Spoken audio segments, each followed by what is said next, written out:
The snow had swallowed the road, the ditch, and almost the young mother standing beside it with a baby pressed under her torn yellow coat. Nathan Whitaker nearly drove past. Ranger would not let him. The old German shepherd struck the window once, hard, and Nathan saw her eyes through the storm. She asked for the garage. He gave her the house. Snow was falling so hard over Payette Lake that evening that the world seemed to have been erased and redrawn in only two colors. White for whatever heaven was pouring down, and black for the pine trunks standing against it. Nathan Whitaker drove his old green Ford Bronco along the shoulder of Warren Wagon Road with both hands on the wheel. Not because he was frightened of weather, but because he respected anything that could make a familiar road look like a stranger. The windshield wipers beat left and right with the tired rhythm of a man trying to sweep back the ocean with a broom. The heater smelled faintly of dust and old coffee. In the back seat, Ranger stood braced with his sable coat damp at the edges, his black saddle shining whenever a passing gust threw snow into the headlights. The German shepherd had been quiet for most of the drive, which was unusual, only because Ranger had many opinions about snowplows, road signs, fast food wrappers, and the emotional shortcomings of pickup trucks. Tonight he had saved his judgment.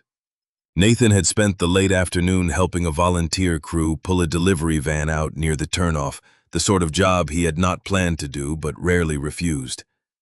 The town of McCall had a way of turning a man into a neighbor, whether he wanted the title or not.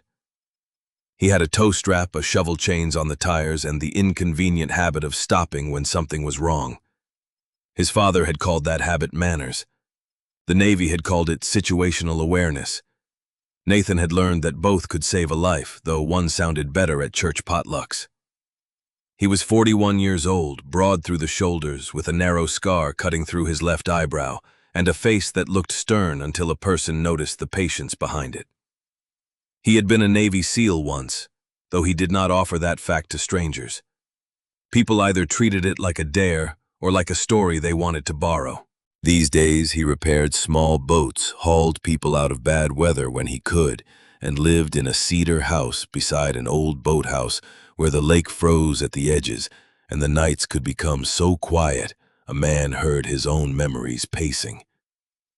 Ranger suddenly rose from the back seat. Not shifted. Rose. His front paws came onto the console, claws clicking against hard plastic, and a low sound gathered in his chest. Nathan glanced at him. "What?" Ranger struck the passenger window with one paw, not hard enough to crack anything, but hard enough to make his point. Nathan eased off the gas. The Bronco rolled forward, tires crunching over packed snow. At first he saw nothing but the breath of the storm. Then the headlights caught a sliver of yellow at the edge of the road. Too upright for a signpost, too low for a branch. Wrong. Nathan touched the brake. The Bronco slid half a foot before the tires found grip. Ranger barked once, short and furious. Nathan leaned toward the windshield, eyes narrowing. There was a woman standing beside the ditch, half turned from the wind, one arm wrapped around something under her coat. Snow clung to her hair and shoulders. Her boots had sunk into the plowed ridge, and she stood with the stubborn stillness of someone who had gone past ordinary tired and arrived in the place where the body simply waited for the mind to decide what came next. Nathan put the Bronco in park and pulled up the handbrake. "Stay," he told Ranger because habit was habit. Ranger ignored him by preparing to do exactly what was needed if Nathan took too long. Nathan stepped out into weather that hit him in the face like a thrown sheet of ice. His boots sank to the ankle. He lifted one hand against the wind and moved toward her slowly, keeping both palms visible. Women alone on a winter road did not need a strange man rushing at them like another problem. "Ma'am?" he called. The woman looked up. Her face was young, pale from cold, with green eyes so alert that they seemed almost separate from the exhaustion around them. She pulled the bundle closer beneath her coat.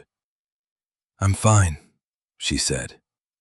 The words came out steady enough. They were also completely untrue. Nathan stopped 6 feet away. Snow collected on his shoulders, melting at his collar. "You're standing in a ditch during a whiteout." Her mouth tightened. "I know where I'm standing."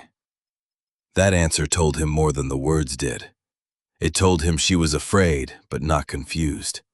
It told him she was used to choosing the least dangerous thing in front of her. He looked at the bundle. A small pink hand had slipped out near her chest, fingers curled and damp. His throat tightened before he allowed it. "Is that a baby?" The woman shifted so the wind struck her back and not the child. "My daughter." "How old?" 5 months. Ranger barked again from inside the Bronco, impatient with human conversation. The woman flinched, then looked past Nathan at the vehicle. "Is he safe?" "Safer than I am," Nathan said. It surprised a breath out of her, not quite a laugh, too cold to be anything generous. Nathan pointed toward the Bronco. "My house is less than 2 miles from here. It's warm. I have a phone, food, dry blankets." "I don't know you." "No, ma'am. You don't." He kept his voice level, the way he used to speak through radios when panic would have made any sentence heavier. "My name is Nathan Whitaker. That's Ranger. He's retired military and rude about being ignored. I live by the lake. I can drive you to town when the road clears, or call whoever you want called. Right now that baby needs warmth." Her eyes moved over him in quick pieces. Coat, boots, hands, the Bronco, the dog in the window, the road disappearing behind them. Nathan knew the look. It was inventory. It was survival math. She was adding him into an equation that had already cost her too much. "We can sleep in your garage," she said, not asked, offered, as if lowering the price of her own safety. "We won't trouble you." Nathan looked up at the sky, where the snow came down thick enough to hide the tops of the pines. He thought of his father standing at the kitchen sink years ago, telling him that a man did not ask for references before pulling somebody from weather. He thought of his own house, clean and quiet, built for a life that had not survived long enough to occupy it. He thought of the small wooden cradle in the back room, covered with cloth, wiped free of dust every Friday morning by a man who pretended he was only keeping house. Then he looked at the woman and the child. "You're not sleeping in the garage." Her chin lifted. She had pride left. It was thin from the cold, but it was there. "Then we can keep walking." "No!" The word came out sharper than he meant. He softened it by stepping back and gesturing to the passenger door. "You can sleep in the house. Door stays open until you're comfortable. Ranger can sit between us if that helps, though he may take that as a promotion." The woman looked at the Bronco again. A gust slammed snow sideways, and she turned her face over the baby, making herself into a wall. The small hand twitched. Nathan saw her arms tremble. Not much. Enough. "Grace," she said, almost swallowed by the wind. "My name is Grace Miller. This is Lily." "Grace," he repeated, because names mattered. "Let's get Lily warm." She took one step, then another, and nearly slipped. Nathan moved without thinking, stopping short of grabbing her. She caught herself, breathing hard. He offered his forearm instead of his hand, a soldier's compromised support without claiming too much. After 1 second, she took it. Her glove was soaked through. He could feel the cold of her fingers even through the layers. Ranger watched them approach with the grave expression of an officer disappointed in the weather's leadership. Nathan opened the back door first. Warm air spilled out with the smell of dog rubber floor mats and the peppermint gum he kept in the cup holder to stay awake on late drives. Ranger backed up at once, giving space, though his eyes never left the baby. Grace hesitated. "He won't hurt her." "No." Nathan did not add that Ranger had found children before in worse places, that the dog had once pressed himself flat beside a frightened boy under a broken stairwell until hands could reach them both. Some stories did not need to be spoken on a roadside. Grace climbed into the back seat, careful and awkward with the bundle. Nathan shut the door gently, then returned to the driver's side. Inside, the heater felt too hot against his wet face. Lily made a small sound under the coat, a thin cough that changed Grace's posture completely. She peeled back the edge of the blanket. Nathan saw a round face, flushed too red, damp hair stuck to the baby's temple, lashes trembling. Grace pressed her lips to Lily's forehead and went still. "No," she whispered. Not to Nathan, not to the dog, but to the universe in general. "No, sweetheart, please, not now." Nathan put the Bronco in gear. "Fever?" Grace did not answer right away. She tucked the blanket tighter and looked at the road ahead. Then at the white dark behind them, as if both directions had teeth. "She's warm." Her voice was calm in the way a person can be calm when there is no room left for any other choice. "She was fine this morning. We'll be home in 4 minutes." "Home?" Grace repeated so quietly he almost missed it. Nathan kept his eyes forward. The road had become a tunnel between snowbanks, pine shadows, and headlight glare. Ranger lowered himself beside Grace, leaving his body between her and the door, not crowding, not demanding, simply there. Lily's fingers opened and closed against the edge of the blanket. Grace bent over her, murmuring a string of soft nonsense that had the shape of prayer without the formal words. Nathan drove slower than he wanted and faster than the storm liked. The Bronco's engine grumbled, old and faithful, offended by the cold, but willing to argue through it. His house came into view as a dim, amber blur beyond the trees, porch light smeared by falling snow, wood smoke lifting from the chimney because he had banked the fire before leaving. He turned into the drive, tires bumping over the ridge left by the plow. Grace looked toward the house and then down at Lily, and Nathan saw a second truth settle over the first. She was not only cold, she was running from something. People who were only lost looked relieved when they reached a lit porch. Grace looked measured, as if safety itself might come with a hook hidden inside it. He parked close to the steps and left the headlights on. "I'll open the door and turn on more lights. You come in when you're ready." "Mr. Whitaker?" "Nathan." She swallowed. "If anyone asks, we were not here." The storm thudded against the Bronco roof. Ranger lifted his head. Nathan looked at her in the rearview mirror, at the wet hair, the cracked lips, the baby burning under layers of damp cloth, the fear she had tucked behind every careful word. He had heard requests in many forms, shouted into radios, whispered under smoke, written in the silence of men who could not ask. This one was clear enough. He turned off the engine. "Grace, tonight. Nobody gets through that road unless I let them, up the drive." Her eyes held his, uncertain whether to trust the promise or fear the ease with which he made it. Lily coughed again, small and dry. That decided everything. Grace opened the door before Nathan could come around to help, and the snow blew in around her like the night trying one last time to keep what it had found. Nathan led them up the porch steps. Ranger went ahead, nails striking wood in a fast, certain rhythm. At the door, Nathan reached for the knob and paused because the house beyond was about to become something other than it had been for 3 years. He had no language for that yet. He only had the key, the fire, the blankets, and a woman behind him holding a child too hot for the cold world outside. He opened the door. Warmth came out. Grace stepped in, and behind them the snow covered their tracks almost immediately. The cedar house beside Payette Lake held warmth the way old wood holds memory, slowly and without announcement. Snow struck the windows in soft bursts, melting into crooked trails on the glass, while the fire Nathan had left banked in the stove woke again under his practiced hands. Grace stood just inside the door with Lily against her chest and did not move farther until Ranger had walked the main room, twice sniffed the corners, checked the back hallway, and returned to sit near the rug, as if reporting that the structure had passed inspection. Nathan noticed her watching the dog instead of him. That was wise.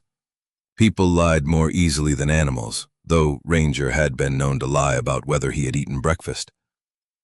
"Bathroom is there," Nathan said, pointing with 2 fingers.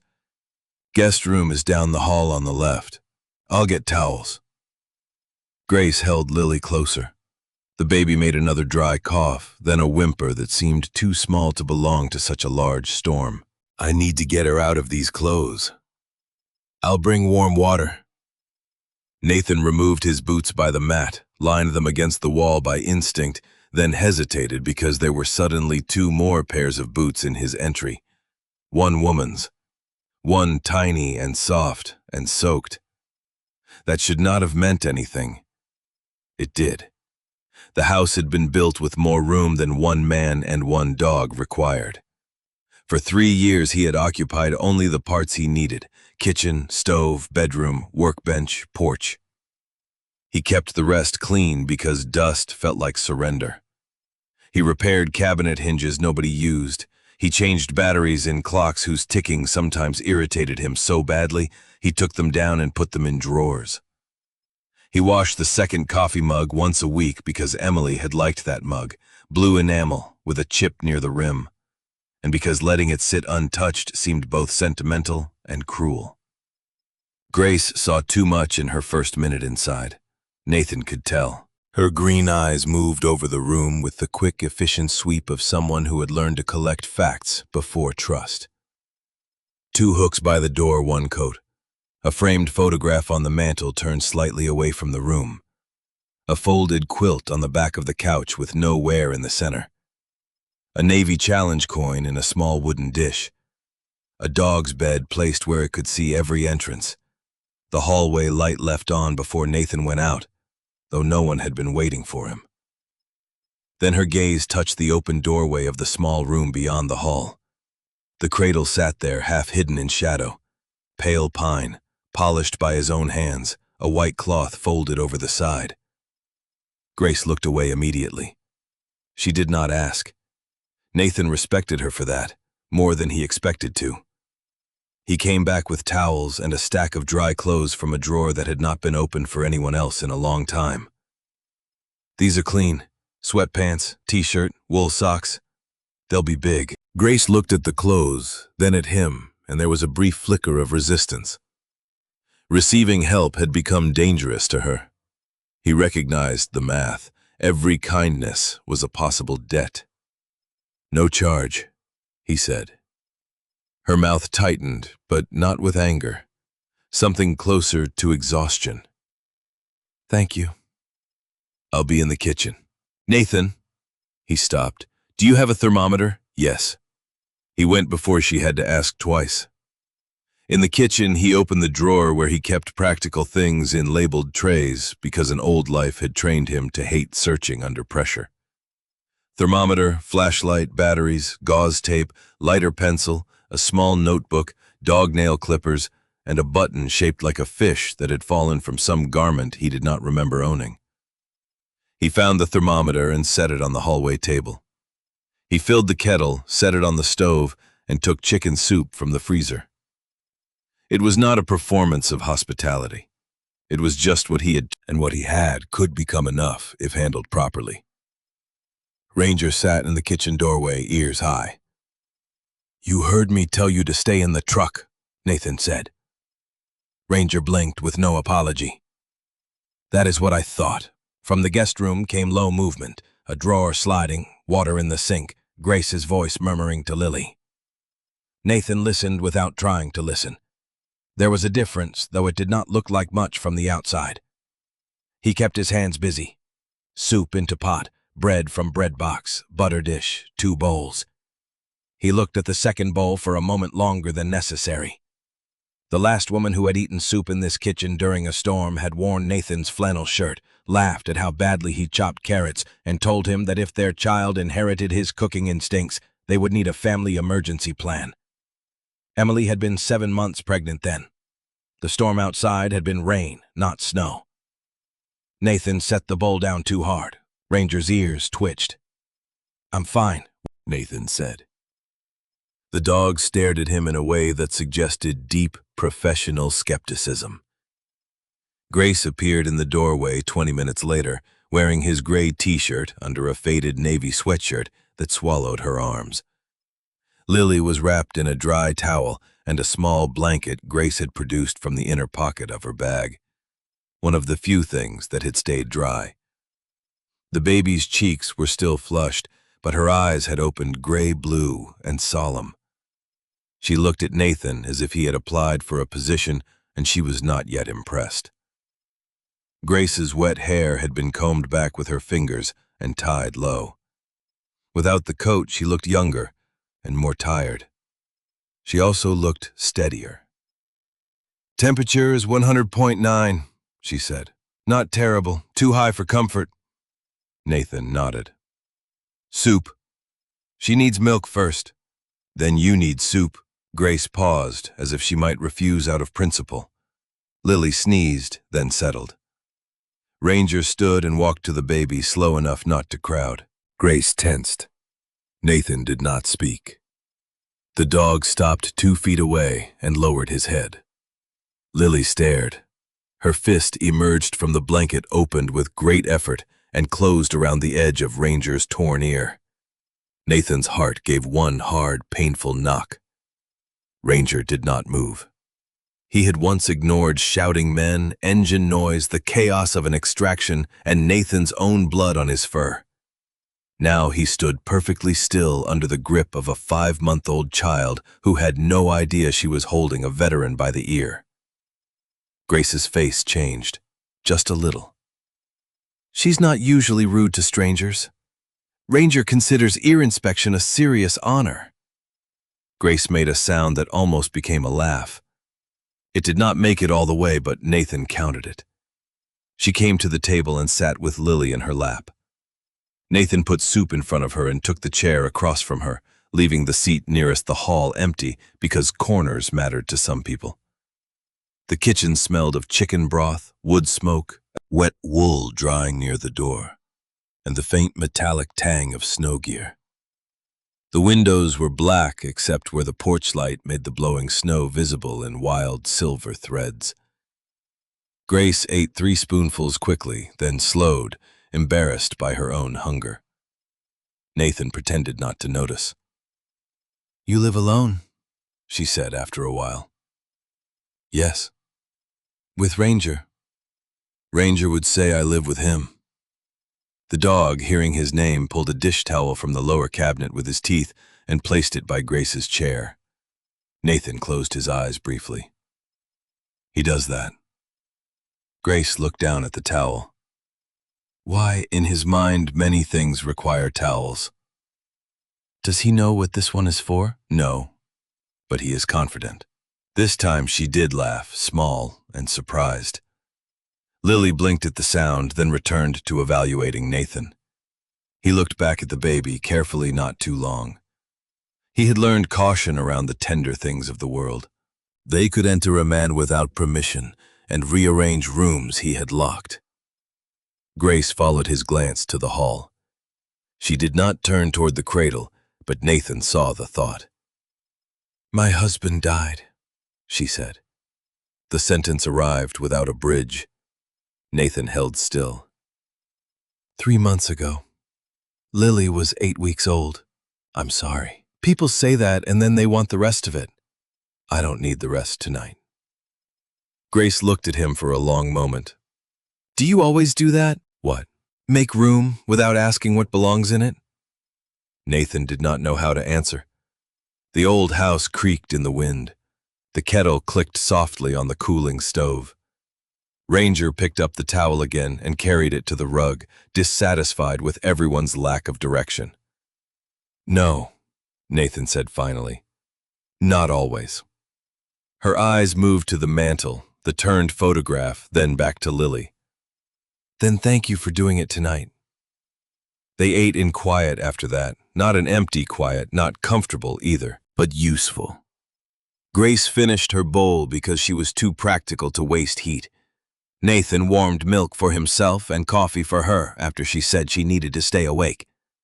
She took the chipped blue enamel mug from his hand and noticed, because she noticed everything, that he had almost given her a different cup and then changed his mind.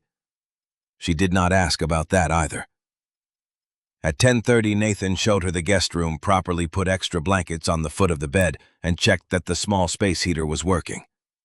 Grace set Lily in the center of the bed on a folded quilt, then lined her own bag against the wall where she could reach it from sleep. Documents, Nathan guessed. Money. Maybe a phone charger. Maybe a life reduced to what could be carried while holding a child. "Lock works from the inside," he said. "I won't come in unless you call." "And if I leave before morning, road's closed," he said. "If you still want to leave when it opens, I'll drive you." She looked at him like she was trying to hear the trap in the promise. There was none. Nathan left the door open 2 inches at her request because Lily's fever made her nervous, then went to the main room. He did not go to bed. He sat in the chair by the fire wearing dry socks and damp jeans, Ranger stretched across the rug between the hallway and the front door. Snow kept falling, relentless and soft, the kind of weather that made the world smaller until only one house existed. Near midnight, Nathan woke from a sleep he had not intended to enter. Ranger was standing over him with a dish towel in his mouth. The dog's ears were forward, his eyes were fixed on the hallway. Nathan was on his feet before he fully understood why. From the guest room came Grace's voice, low and sharp around the edges. "Lily, sweetheart, look at me." Nathan took the thermometer from the table and moved to the doorway, stopping outside it. "Grace, her fever's higher." The calm in her voice had thinned. "I need water. Clean cloths, please." Nathan looked at Ranger, at the towel hanging from the dog's mouth, and for one strange second he almost smiled. "Good boy," he whispered. Then he went to the kitchen, the old training coming back through his hands. Heat, light, water, cloth, keep the room steady, keep the voices low, do the next useful thing. In the guest room, Lily began to cry, not loud, not dramatic, just a broken little sound that found the part of Nathan he had built walls around and walked through as if the walls had never been there.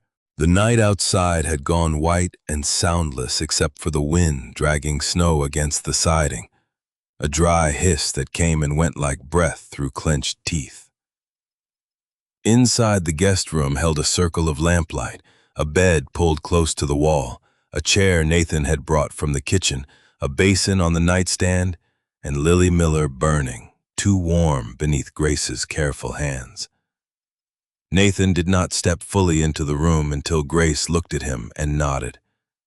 Even then, he stayed near the door, leaving the center of the room to the mother because that was where the world was for the baby. He set the basin down, placed folded washcloths beside it, then backed away. His movements were quiet and exact. The old habits returned without asking permission. He checked the window latch because cold drafts mattered. He turned the lampshade so the light did not strike Lily's eyes. He put a glass of water where Grace could reach it without shifting the child. He noticed Grace's hands trembling and said nothing about it. She knew. Lily made a thin, unhappy sound and pressed her face into her mother's shirt. Grace dipped a cloth, wrung it out, touched it to Lily's forehead, then the back of her neck, then under the tiny arms with a gentleness that made Nathan look at the floor. "Temperature?" he asked. 102.4. Her voice was steady but narrow, as if every word had to fit through a locked door. "She has had fevers before. Not this high, not in weather like this." "Emergency clinic?" "If it keeps climbing." Grace swallowed. "The roads, I can drive them. I know you think that." He did not argue. She was not insulting him. She was adding facts.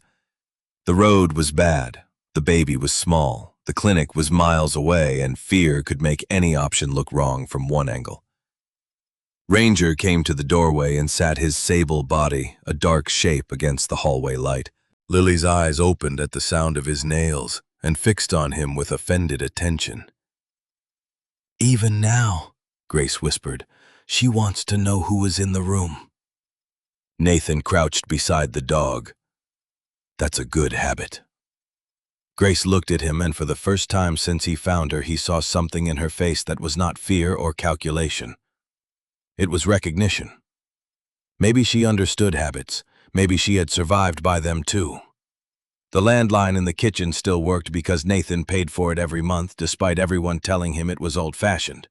He had kept it after one winter storm took out cell towers for 3 days. Now he was grateful for his own stubbornness. "I'm calling Evelyn Park," he said. "Retired nurse, lives half a mile up if the road still exists between here and there. She'll know when this has crossed into trouble." Grace pressed the cloth to Lily's neck. "Will she ask questions? Probably. She may ask them with soup in her hand." "You can ignore the questions and take the soup." That almost brought the corner of Grace's mouth up. Not quite. Nathan went to the kitchen and dialed from memory. Evelyn answered on the 3rd ring with a voice sharp enough to cut twine. "If this is about my porch light, Nathan Whitaker, it is supposed to flicker. It keeps deer from committing crimes in my yard. I found a woman and baby on Warren wagon. Baby has a fever 102.4. 5 months old, breathing fast but not labored. Roads are poor." Evelyn's tone changed without drama. "I'm coming. I can bring them to you. You can make coffee and clear your porch steps. I have been walking through Idaho snow since before you learned to look grim in photographs." She hung up. Nathan stood with the receiver in his hand, oddly comforted. Some people did not need to be persuaded into usefulness. He made coffee because Evelyn had given an order, cleared the steps, added wood to the stove, Then returned to the room with a mug for Grace she did not drink, and a small bowl for cool water she did use. Time became a set of tasks: check the fever, change the cloth, nurse the baby, keep the room warm but not hot, listen to the breathing, speak softly. Ranger stayed at the threshold until Grace pointed to the rug beside the bed. "He can come in." The dog rose at once and lay down where Lily could see him. His head settled on his paws, his torn ear angled toward every sound. Grace watched him. "He listens better than most people. He also steals socks. That feels fair." This time her small smile arrived and stayed for half a second. Nathan took it like a ration in bad weather. He had not known how hungry the house was for ordinary human expression until one appeared in it. Evelyn arrived 25 minutes later in a red parka, white hair tucked under a navy knit-cap, boots crusted with snow, and a medical bag over one shoulder. She entered without fuss, stamped her feet once, and looked at Nathan. "Coffee." He handed it over. She took one swallow. "Too strong." "Good." Then she went to Grace. "I'm Evelyn Park. I was a nurse for 42 years, most of them with people who thought being brave meant waiting too long to ask for help. I don't recommend it." Grace blinked. "Grace Miller." "And this serious person, Lily." Evelyn washed her hands, warmed them near the stove, then checked Lily with the calm economy of someone who had measured thousands of fevers and still treated each one as particular. She listened to the baby's breathing, watched her color, asked about wet diapers, feeding, cough rash, vomiting, and how long the fever had been rising. Grace answered clearly. Nathan heard the intelligence in her answers, the precise memory of times and signs. Whatever Russell Bennett had told people about her being unstable, if such a man existed, behind her fear, Nathan already disliked him on principle. Evelyn finally sat back. "We watch. If the fever climbs or breathing changes, we go in. Right now she needs fluids, careful cooling, and a room full of adults who do not panic loudly." Grace nodded once, her shoulders lowered by half an inch. "Thank you." "Don't thank me yet. I brought socks." Evelyn reached into her bag and produced 3 pairs of wool socks, 2 adult, 1 absurdly small and pink. Nathan stared at them. "Why?" "Because feet are where hope leaks out," Evelyn said. "Put some on." Grace took the tiny pair and, to Nathan's surprise, laughed under her breath. "I keep dry socks in my coat for her. I thought I was the only one." "Never trust a winter woman without socks," Evelyn said. Nathan looked at Ranger. Ranger looked back as if this confirmed his towel philosophy. The hours after that became quieter. Lily fussed, nursed, slept for short stretches, woke, hot and indignant, then settled again. Grace stayed bent around her child, voice low, hair falling across one cheek. Nathan sat in the chair near the wall because Evelyn had pointed at it and said, "You, sit. You look like a fence post pretending to be furniture." He sat. Ranger placed a towel on his boot. Nathan did not remove it. Around 2 in the morning, while Grace changed a cloth and Evelyn wrote down the last temperature, Lily opened her eyes and looked straight at Nathan. It was a child's unguarded stare, solemn and absolute. It carried no accusation, no knowledge, no mercy, because mercy required understanding what a person had done or failed to do. Lily only looked. Nathan's hands went cold. The room altered, not visibly. The bed was still there, Grace still murmuring, Evelyn still making notes, Ranger breathing through his nose. But behind Nathan's eyes another room rose, sterile light, a phone in his hand, overseas the chaplain's careful voice, Emily's name, the words no one should have to receive while standing in boots still dusty from a place he had not chosen to be. He had not been there. That was the sentence under every other sentence. He had not been there when the truck crossed the center line in rain. He had not been there when strangers tried to save his wife. He had not been there when his son, who had been going to be named Caleb, then never drew breath. People had told him there was nothing he could have done. They were almost certainly right. It had not helped. Lily blinked. Her small hand opened. Grace guided it back under the blanket. Nathan stood too quickly. Evelyn looked at him once and understood enough not to say his name. He walked to the kitchen, braced both hands on the counter, and counted his breaths the way he had taught younger men to count when noise made thinking difficult. In for 4, hold, out. The kettle sat on the stove.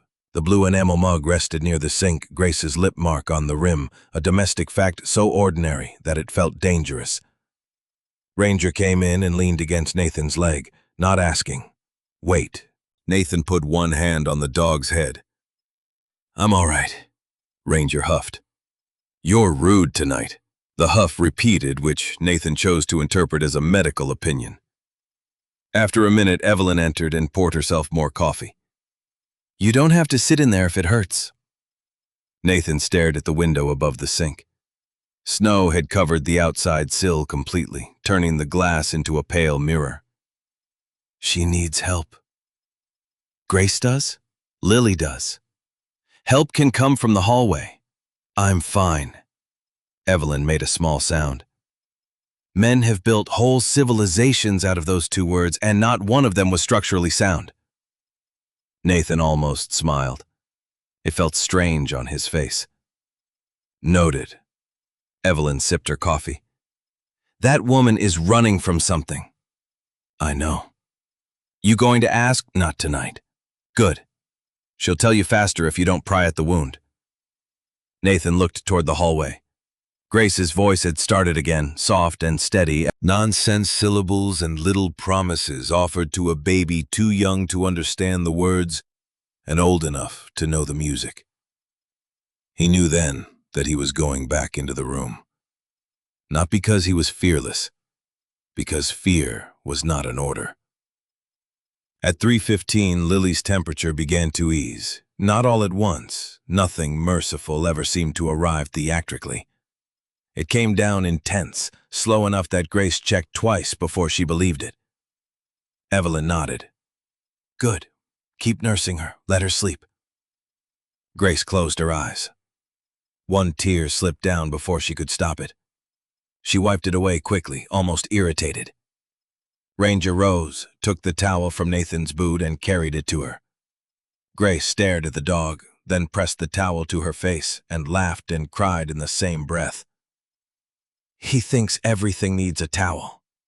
"He's wrong less often than I am," Nathan said from the chair. Grace looked at him. Whatever passed between them was not romance. It was too early, too raw, and nobody in that room had slept. It was simply the recognition that someone had stayed when leaving would have been easier. Before dawn, Lily slept deeply against Grace's chest, the fever no longer burning through the blanket. Evelyn dozed upright in the chair with her medical bag still beside her boots. Ranger lay half under the bed, one paw touching Grace's sock, as if anchoring her there. Nathan sat by the window and watched the sky lighten behind the snow.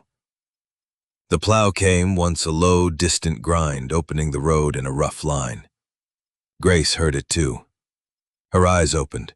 She looked toward the sound with no relief at all. "Road's clearing," she said. Nathan did not turn. "Some.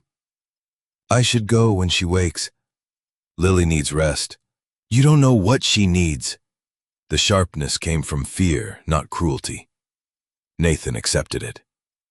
"No, you do." Grace looked down at the baby. Her face was pale, hollowed by the night, younger without her defenses fully raised. "If I stay, I bring trouble to your door." "Then trouble can knock like everyone else." Evelyn opened one eye. "And wipe its feet." Grace let out a tired breath. The first weak light touched the room, silver on the basin, the folded cloths, the dog's fur, the child's damp hair. Nathan saw the road beyond the window, the snowbanks, the shape of the Bronco under fresh white. He knew Grace was watching the same road and imagining someone else coming up it. For the moment, no one came. The house held, the baby slept, the storm, having delivered what it carried, went quiet at last. Morning came late to the lake country. Not because the sun had failed to rise, but because the snow kept the light folded in on itself.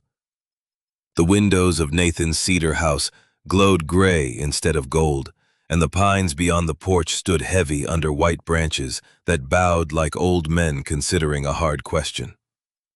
Grace woke in the guest room with Lily asleep against her side, her own neck stiff, one arm numb, and a folded dish towel tucked under her elbow.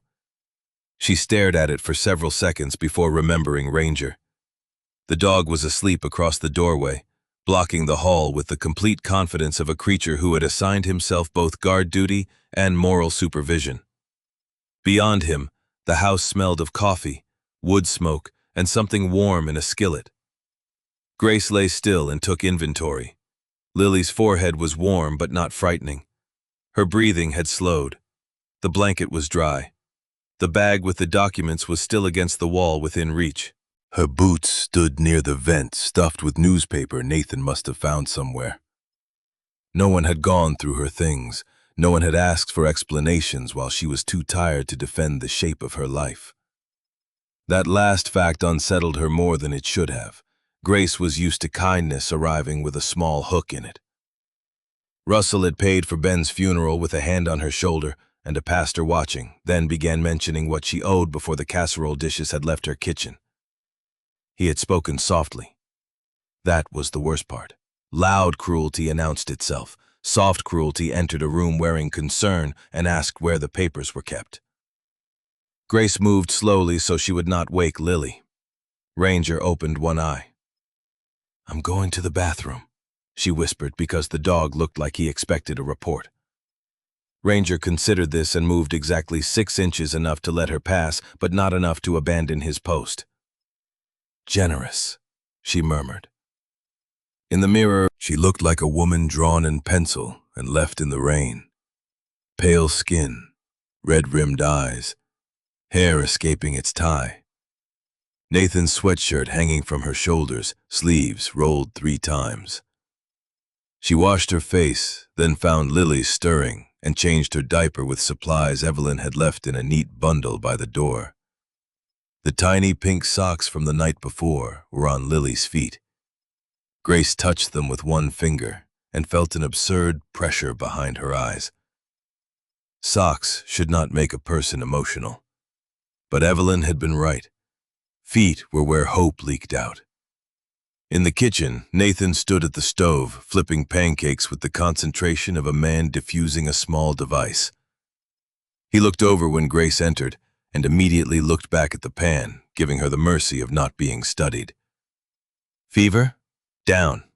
Still there, but down. His shoulders eased. Good.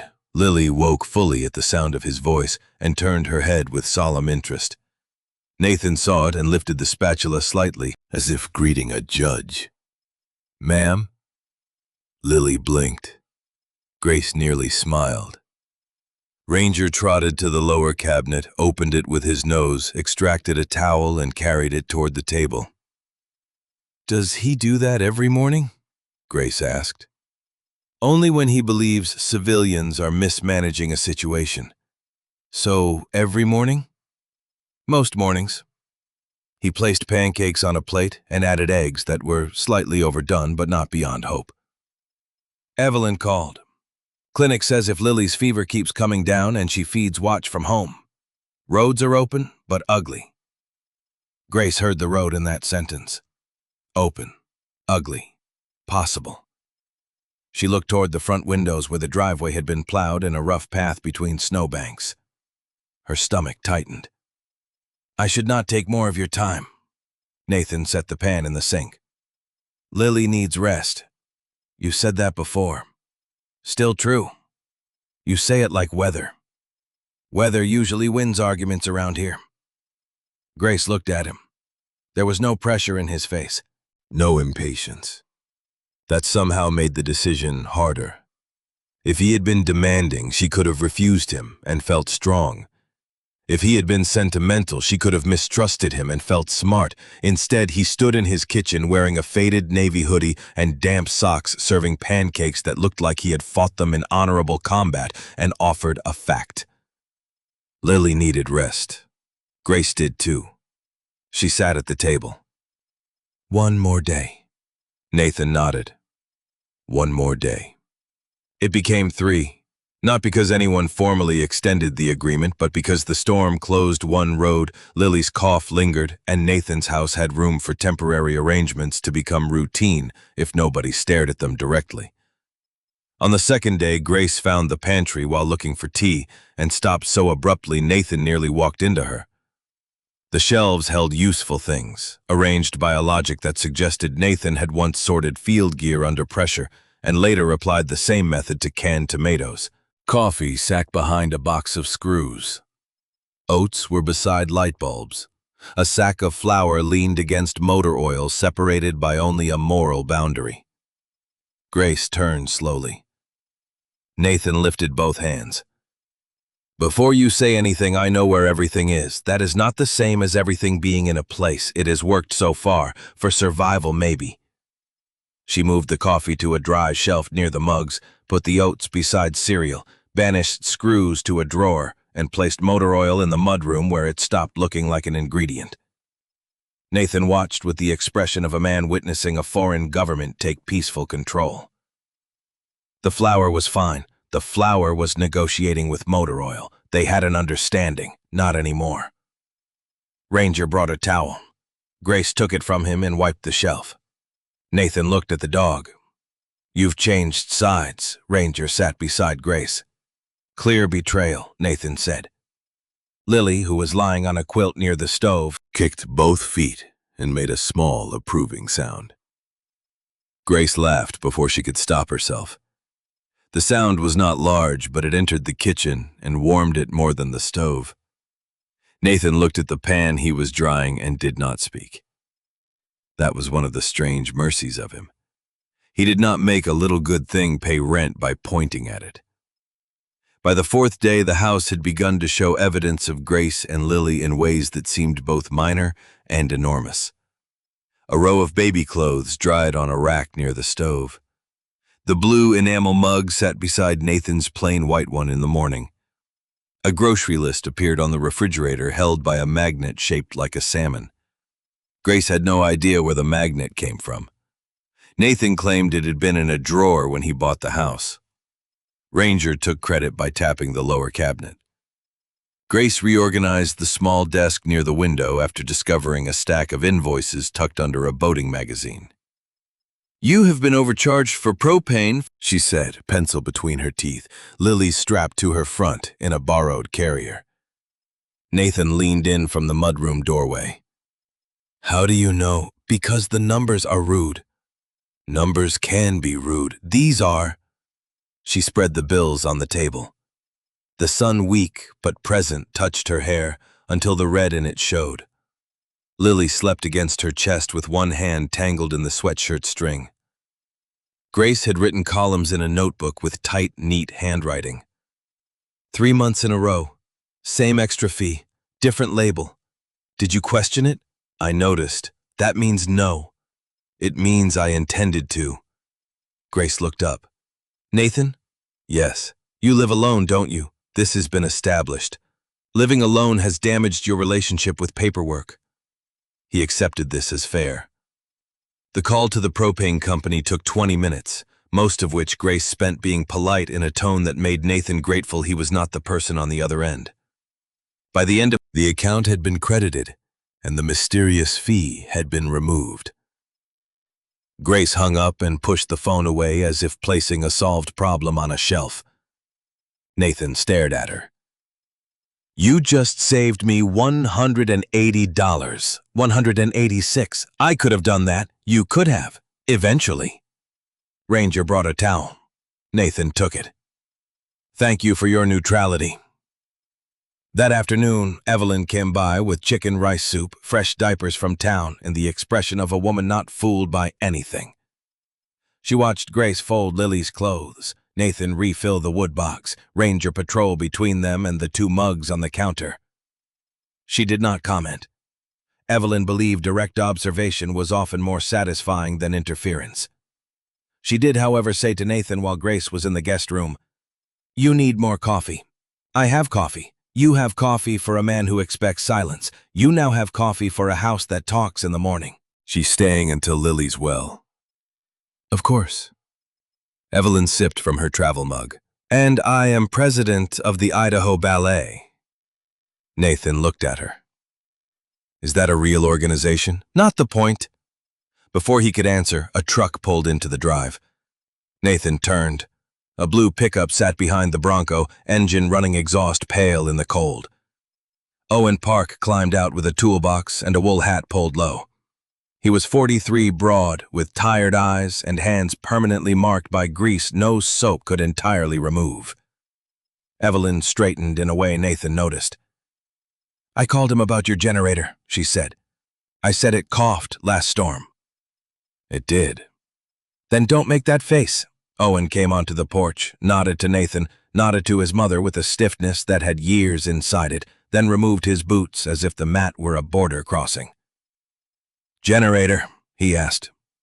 Shed, Nathan said. Grace came out carrying Lily and watched mother and son fail to look at each other with such discipline it almost became impressive. Owen saw the baby and softened despite himself. Cute kid. Lily studied him.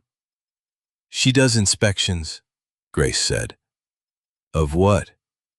Everyone. Owen nodded solemnly. Fair. Ranger approached, sniffed Owen's boot, and sneezed. Dog remembers me, Owen said. Dog has opinions, Nathan said. About your boots currently. They went to the shed. Grace and Evelyn remained in the kitchen, the quiet between them not empty. Evelyn took a cloth from Ranger, who had produced one in honor of tension. Thank you, Sergeant Towel. Grace smiled. He thinks everything can be fixed with one. Evelyn looked toward the shed window where Owen's shape bent over the generator beside Nathan's. Sometimes it can start the process. The words were simple enough. Grace heard the ache under them. She thought of mothers and sons, of wives and husbands, of brothers who turned duty into ownership of all the ways family could be shelter or weather. Later, after Owen had coaxed the generator into a smoother rumble and left with barely 3 sentences exchanged with Evelyn, Grace walked to the small grocery in town with Nathan because Lily needed infant drops and Grace needed to prove to herself she could step outside without falling apart. McCall looked carved from snow-low roofs wearing white caps, windows glowing warm, tire tracks brown through the main street, tourists moving carefully in boots too new for the conditions.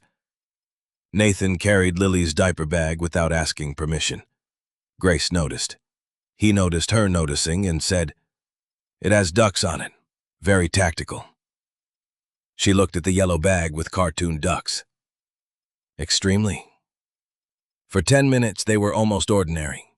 They bought medicine, bread, apples, coffee, and a small pack of pink socks because Evelyn had created a superstition neither of them wanted to challenge. At the checkout, the clerk glanced at Grace, then passed her toward the parking lot. "Someone was asking about you earlier," the woman said.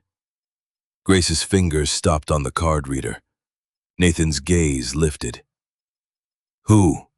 he asked. The clerk looked uncertain, already regretting the sentence.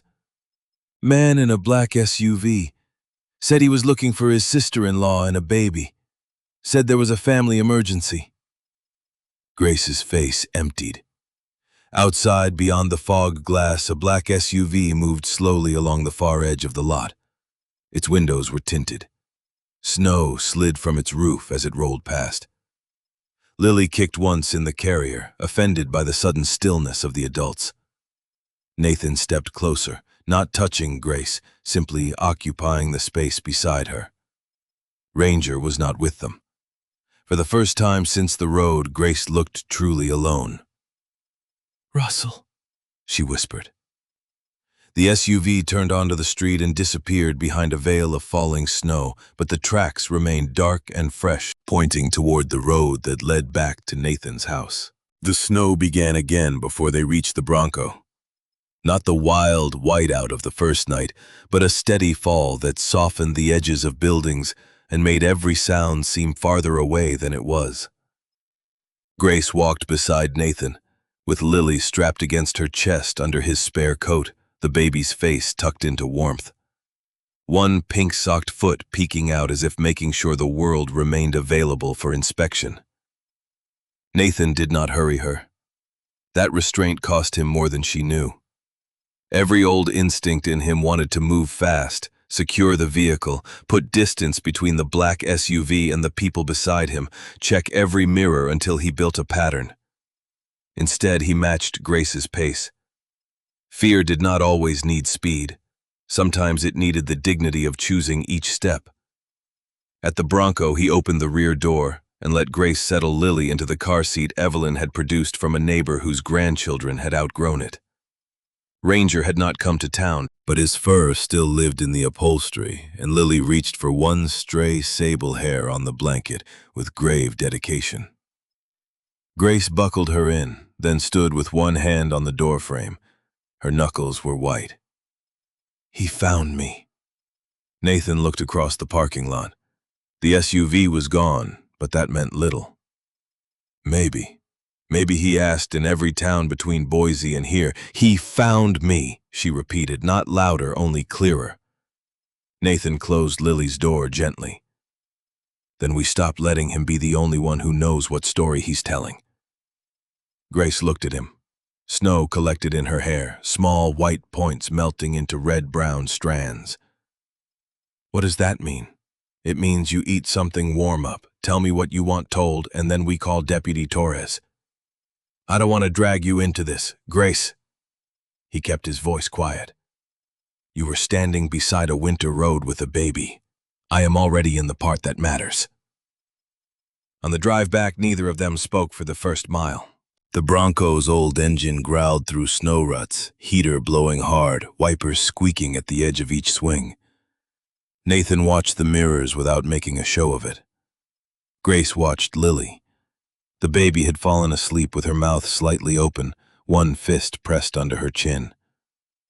There were documents in Grace's bag at her feet. Nathan had seen her check the zipper 3 times. He knew that gesture. It was the way men checked magazines, maps, radios, the things that meant whether the next hour might be survivable. At the house, Ranger met them at the door with a towel already in his mouth, which Grace accepted because by then, refusing would have seemed impolite. "Thank you," she told him. Ranger followed her to the table, satisfied. Nathan made grilled cheese and tomato soup because he could do that without thinking and because food placed on a table had a calming authority. Grace fed Lily, then ate half a sandwich in small bites. Nathan waited. He had learned many ways to gather information, but the most useful one in a kitchen was silence. It made people decide what they wanted to put into it. Grace finally opened her bag and took out a plastic folder, edges bent, elastic band stretched around it twice. "My husband was Ben Miller," she said. "We met at a library fundraiser in Boise. He was terrible at small talk and very good at carrying boxes. I thought that was promising." Nathan sat across from her. Ranger lay under the table, his head on Grace's boot. Lily slept in the portable seat near the stove, color better now, breathe even. Ben worked construction, not glamorous, honest. He liked measuring things twice because his father measured once and blamed the lumber. Her mouth moved, almost smiling, then did not. "He died 3 months ago. There was an accident at a job site. I won't make you listen to details. I don't like carrying them more than I have to." "You don't have to." "Russell is his older brother. He showed up before I even got home from the hospital after the funeral and said family had to take care of family. He paid what I could not pay. Coffin, cemetery, the things that come with grief and invoices." She looked at the table. I was grateful. I was also exhausted. Lily was 8 weeks old. I had not slept more than 2 hours in a row. I signed one paper letting him handle a bill because he said it was temporary. Nathan felt his jaw tighten and made it relax. Grace saw anyway. Then it became more papers, insurance forms, house documents. He said Ben would want the Bennett family to make sure Lily was secure. He said I was fragile. He said I was not thinking clearly. Always in front of other people, always gently. She rubbed the edge of the folder with her thumb. The first time he said Lily might be better with him and his wife until I got steady, I laughed because I thought he could not be serious. Then he filed a petition for guardianship. Was there a hearing? No. Alice Kim said it was just a petition, not an order. But Russell carried a copy around like it was the 10 Commandments, and people believed the paper more than they believed me. He told my landlord there was a family custody matter. He told the daycare I might leave the state. Did you? I left because he stood on my porch and told me I owed him. He said the funeral money proved he cared for Lily more practically than I did. He said if I fought, everyone would hear how unstable I had been after Ben died. She looked up. I cried at my husband's funeral, Nathan. That is the evidence. The room went very quiet. Outside, snow slid from the roof with a soft thump. Nathan looked at Grace's hands, thin and steady on the folder, and felt the old, controlled anger move through him. Anger was easy. Useful action was harder, better. Where were you going? My aunt used to live near Newport, Oregon. I thought if I could reach her, or at least reach the coast, Russell would stop. I had a little cash. My phone died after Cascade. The bus line canceled. A woman at a gas station said a church in McCall might help. I started walking because the road looked shorter on the map. Nathan closed his eyes briefly. Roads always do. I know that now. Does Russell know about the aunt? He knows everything I ever said when I thought he was family. She said it without bitterness, which made it worse. Bitterness would have been armor. This was the bare fact. Nathan pulled a small notebook from the drawer and placed it on the table. We need dates, not for me, for Torres and Alice. Grace hesitated. You don't have to help, I know. Then why? Nathan looked toward Lily. The baby shifted in sleep, making a sound so small it was almost a question. Ranger lifted his head immediately. Nathan lowered his voice. Because I know what it costs when someone who should have been there isn't, and I know what it looks like when a person is trying to turn grief into leverage. Dates, Grace. We start with dates. She watched him for a long moment, then opened the folder. They worked for nearly 2 hours. Grace named dates and Nathan wrote them in clean block letters. Ben's death funeral, first payment, first paper, first threat, Dressed as advice, petition filed, daycare call, landlord call, the night Russell came by after dark, the morning Grace left Boise. He did not ask for details beyond what was needed. When she paused, he waited. When Lily woke, Grace fed her, and Nathan warmed more soup. Ranger brought a towel at the first sign of tears. Grace took it each time. By late afternoon, the kitchen table held a timeline, copies of messages, a list of witnesses, and the strange, fragile relief that comes when chaos is forced into order. Nathan called Deputy Maria Torres from the landline. He put the call on speaker only after Grace nodded. Torres answered with the brisk tone of someone doing paperwork under fluorescent lights. Nathan gave names, location, and the basic concern. Then Grace spoke. At first her voice was low. Then it strengthened, not because the story became easier, but because she realized nobody on the line was interrupting her. Deputy Torres asked careful questions. Was Lily in immediate danger? No. Was there a current court order Grace had not seen? 1. Was the petition signed by a judge? No. Had Russell threatened physical harm? Grace chose her words with care, describing pressure, intimidation, and attempts to interfere with housing and childcare without turning the story into something it was not. Nathan appreciated the precision. Torres said, "A petition is not a custody order. If he comes to Valley County claiming authority, he will need valid paperwork. I can document your location as voluntary and safe if you want that done." Grace looked at Nathan. He looked back, letting the choice stay hers. "Yes," she said. "I want that." Torres gave instructions for the next morning if weather allowed. Bring identification, Lily's birth certificate, any paperwork Russell had, shown messages and the timeline. She also suggested Alice Kim send a letter clarifying representation. Grace wrote everything down. After the call ended, she sat very still. "He said police would take her if I crossed county lines. He lied. I knew that. Knowing and hearing it from Torres are different." Grace pressed both hands to her face. Ranger immediately rose, opened the lower cabinet, and dragged out a towel with such urgency that Nathan nearly laughed and nearly broke at the same time. Grace accepted it. "He is very committed. He has a calling. To towels, to practical mercy, apparently." She wiped her eyes, then looked at Nathan through the cloth. "You make jokes when something hurts. Sometimes.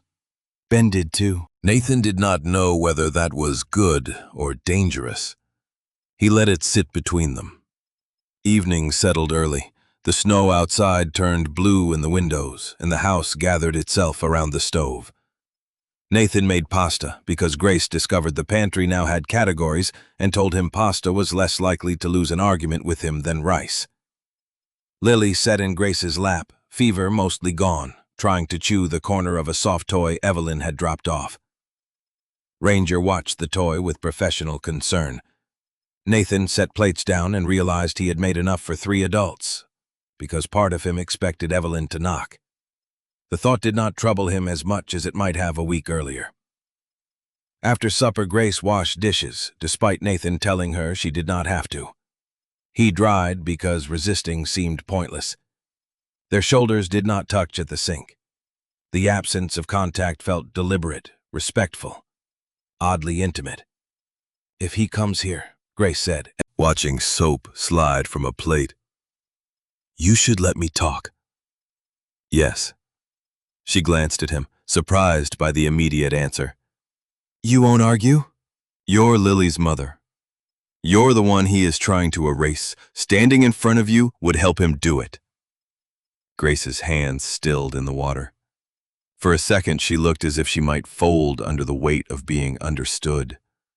Then Lily sneezed from the high chair and Ranger jumped as though insulted. The moment broke gently. Grace smiled down at the bubbles. "I am not used to people knowing where to stand." "I have had training." "For this?" "Not exactly." The phone rang at 8:43. Nathan looked at the caller ID. Valley County Sheriff's Office. Grace dried her hands slowly. Nathan answered. Deputy Torres's voice had lost none of its calm, but it carried a sharper edge. Mr. Whitaker, I wanted to notify you because Ms. Miller is at your residence. A Russell Bennett contacted this office 20 minutes ago. He claims his sister-in-law unlawfully removed his niece from Boise during a mental health crisis. He says he has filed for emergency guardianship. Grace's face went white. Nathan met her eyes and kept his own voice level. Does he have an order? Not that he has provided. I told him the same. But he may attempt to come by your property. Do not escalate. If he arrives, call us. Understood. Torres paused. Tell Ms. Miller to bring everything tomorrow. And tell her this office deals in documents, not intimidation. Nathan thanked her and hung up. Grace stood by the sink, dish towel twisted in both hands. Ranger moved to Lily's chair. The house seemed to listen. He called them, Grace said. Yes. He made me sound dangerous. He tried. People believe men who speak calmly. Nathan looked toward the window. Outside, beyond the porch light, snow moved through darkness like static on an old television. Somewhere on the road, maybe miles away, maybe already in town, Russell Bennett was driving through that static with a folder and a story. Nathan turned back to Grace. Then tomorrow we give them the truth, calmly. Lily banged her toy against the high-chair tray, pleased by the noise. Ranger sneezed again. Grace breathed once, uneven but full. Tomorrow, she said. The word did not sound like escape. It sounded like a line drawn in snow. The next morning opened with a brief mercy. The snow stopped falling and the sky over McCall became a pale, cold blue that made every roof line sharp and every branch glitter as if the storm had left behind proof of its own labor. Nathan shoveled the porch before sunrise, not because the porch needed it immediately, but because his hands needed a task that ended. Scrape, lift, throw. Scrape, lift, throw. Ranger supervised from the top step with the solemn disapproval of a foreman whose crew lacked fur. Inside, Grace dressed Lily in 3 careful layers, checked the folder twice, packed extra socks, a bottle, diapers, a phone charger, and the small, soft toy Lily had begun to prefer over all other candidates for public office. Grace herself wore Nathan's spare parka because her yellow one was still drying and probably beyond saving. The sleeves were too long. She rolled them back with irritation, then caught Nathan watching and said, "If you make a comment about tactical ducks on the diaper bag, I will reorganize your entire garage." Nathan lifted both hands.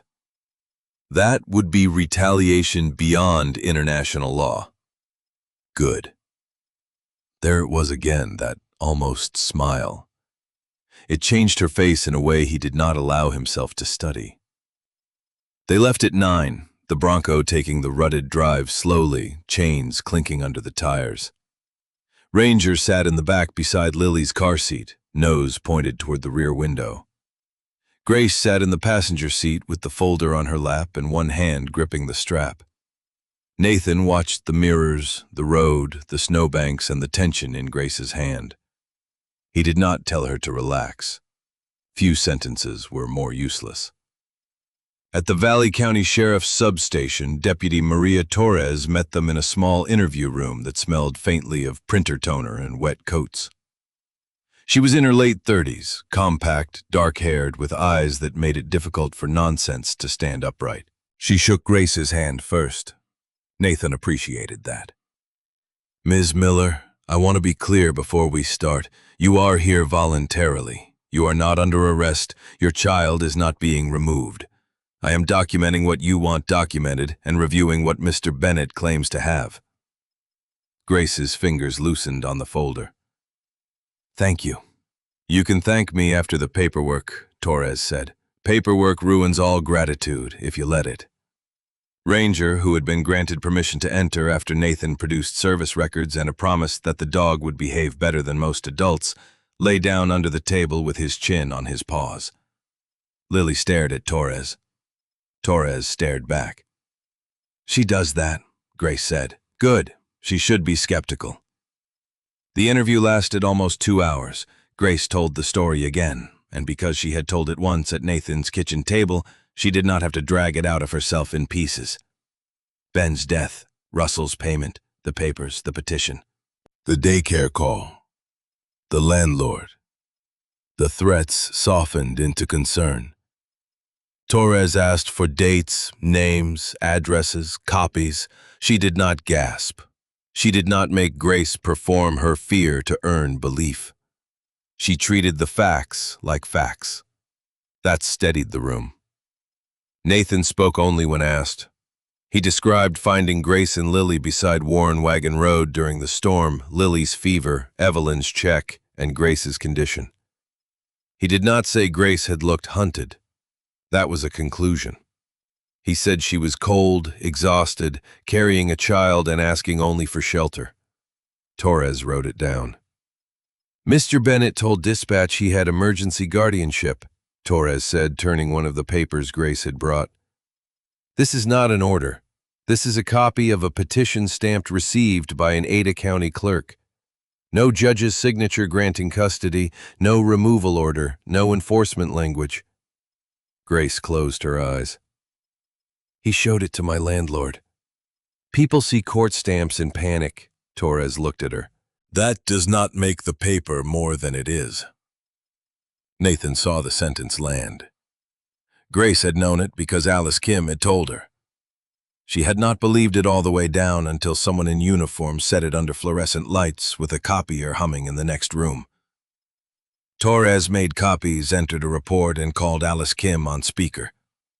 Alice's voice came through brisk and clear from Boise, the voice of a woman who had learned to save warmth for people and not waste it on procedures. Grace, I am filing a response today. I am also sending Mr. Bennett notice that you are represented and that any contact should go through counsel.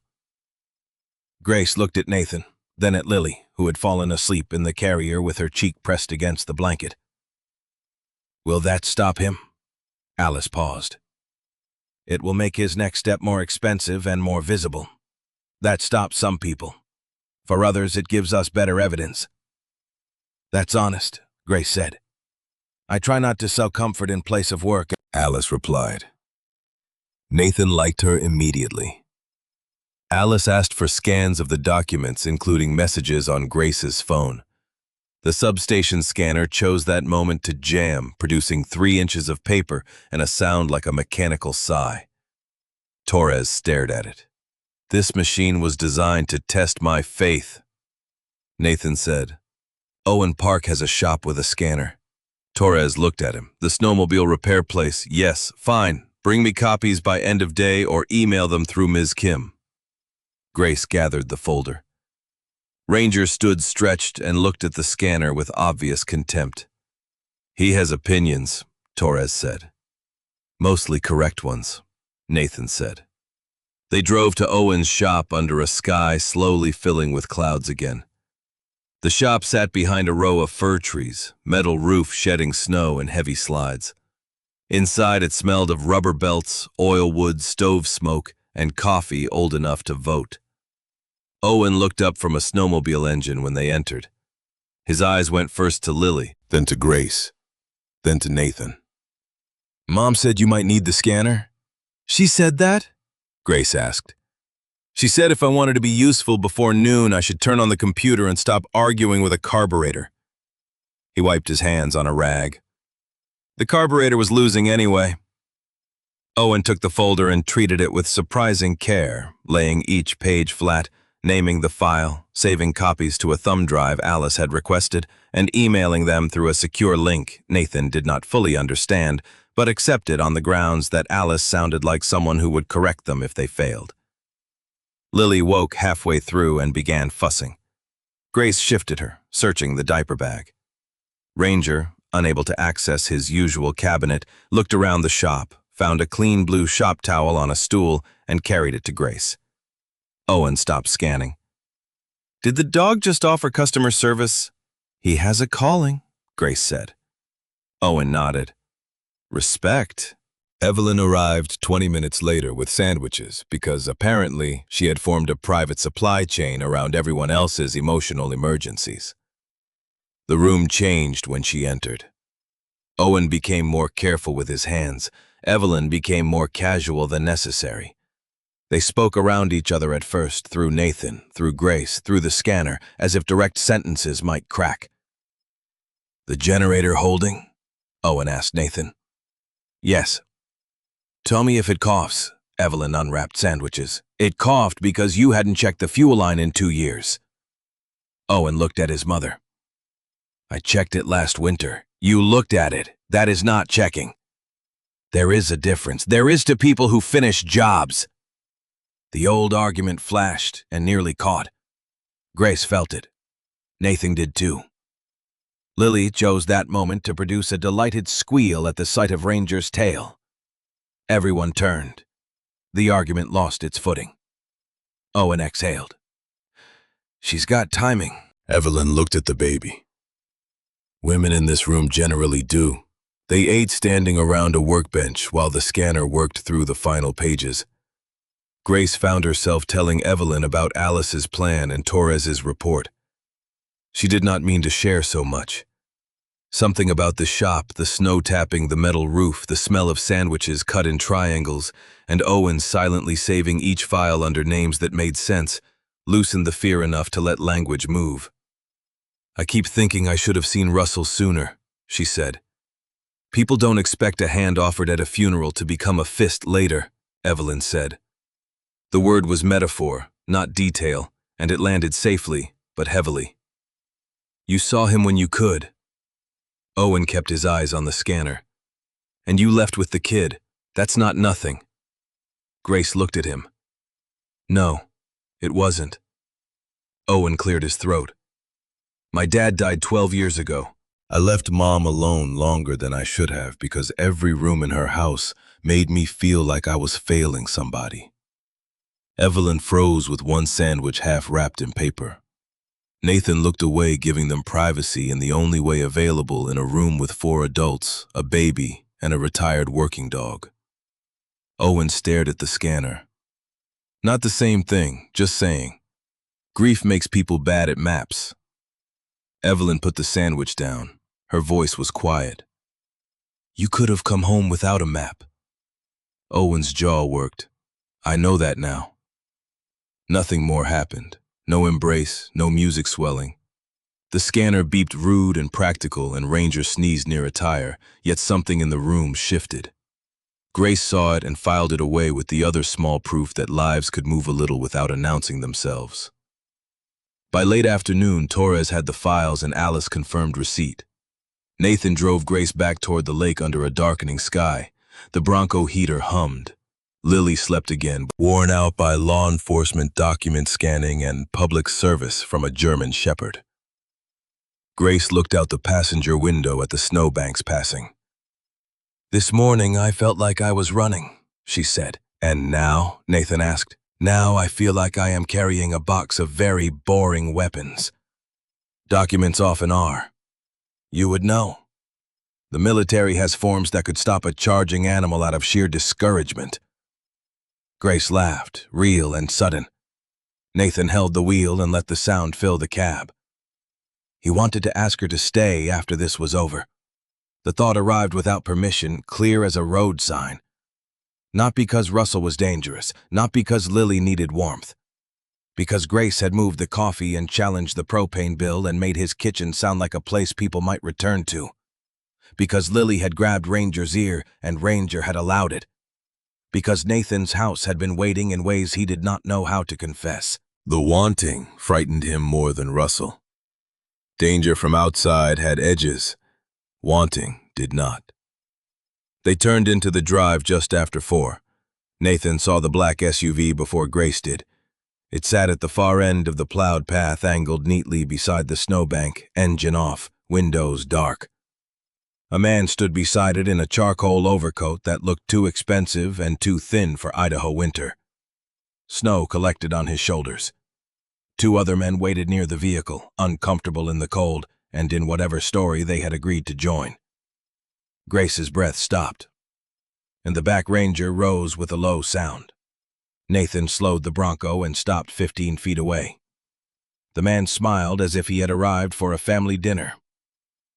Grace, he called through the falling snow. You have made everyone very worried. Grace looked at Nathan. He did not reach for her hand, did not tell her what to do, did not step into the role Russell wanted to assign him. He put the Bronco in park and said, "Your call." Grace looked at Lily, then at the folder on her lap, then at the man in the snow. Her hand shook once, then it stilled. "I talk," she said. Nathan nodded. Ranger's growl deepened, not loud, not theatrical, only certain. Outside Russell, Bennett adjusted his cuffs and waited with his paper held like a badge. The snow between the Bronco and the black SUV looked untouched, a clean white strip waiting for someone to decide what kind of footprints would cross it. Nathan stepped out first because he was driving, not because he meant to stand in front of Grace.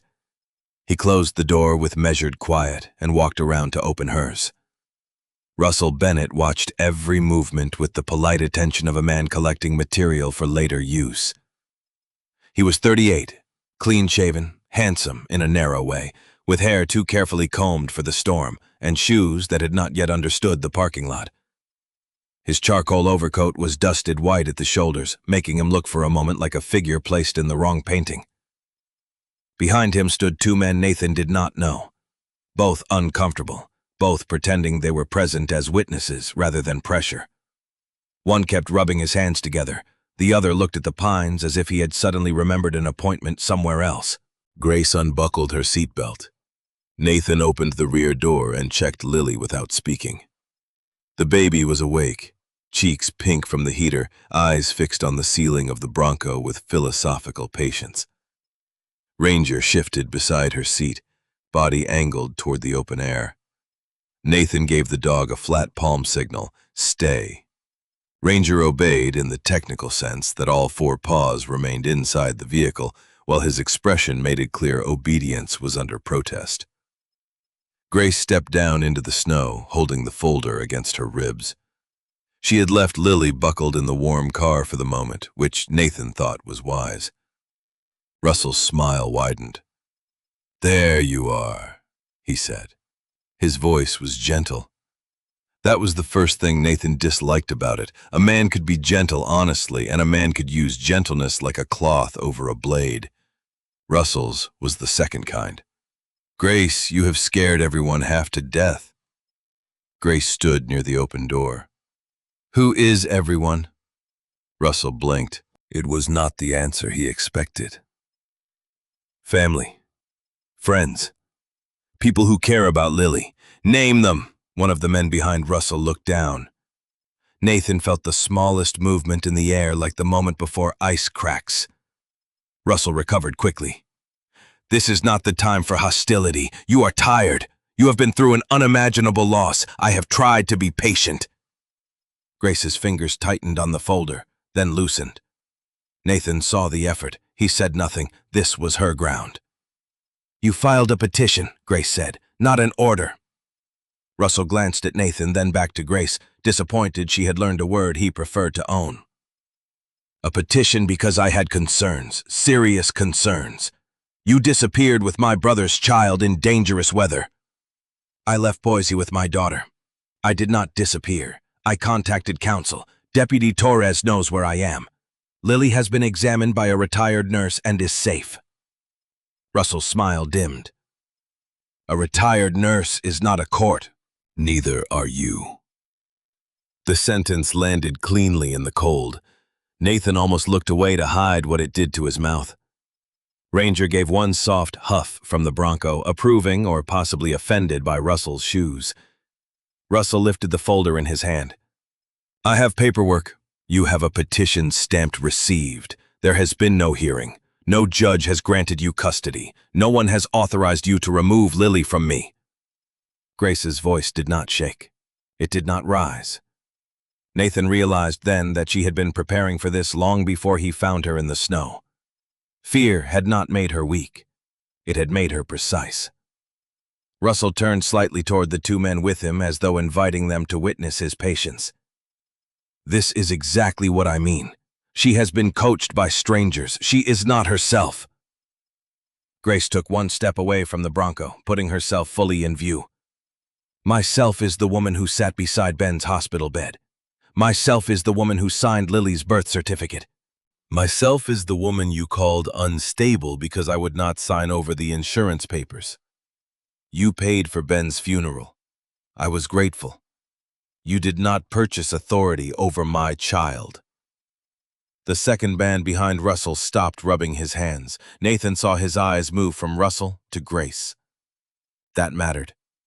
Not enough to solve anything, but enough to change the temperature of the performance.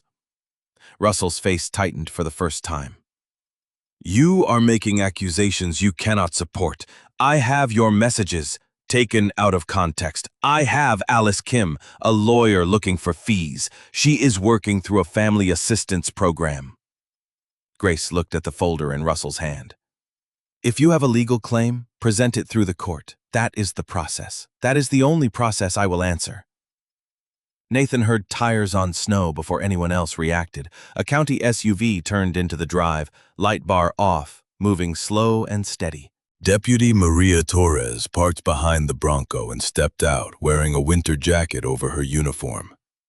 She took in the scene once Grace standing, Nathan beside but not in front, Russell with papers too. Uneasy men, baby in vehicle, German Shepherd vibrating with restraint. Mr. Bennett, Torres said.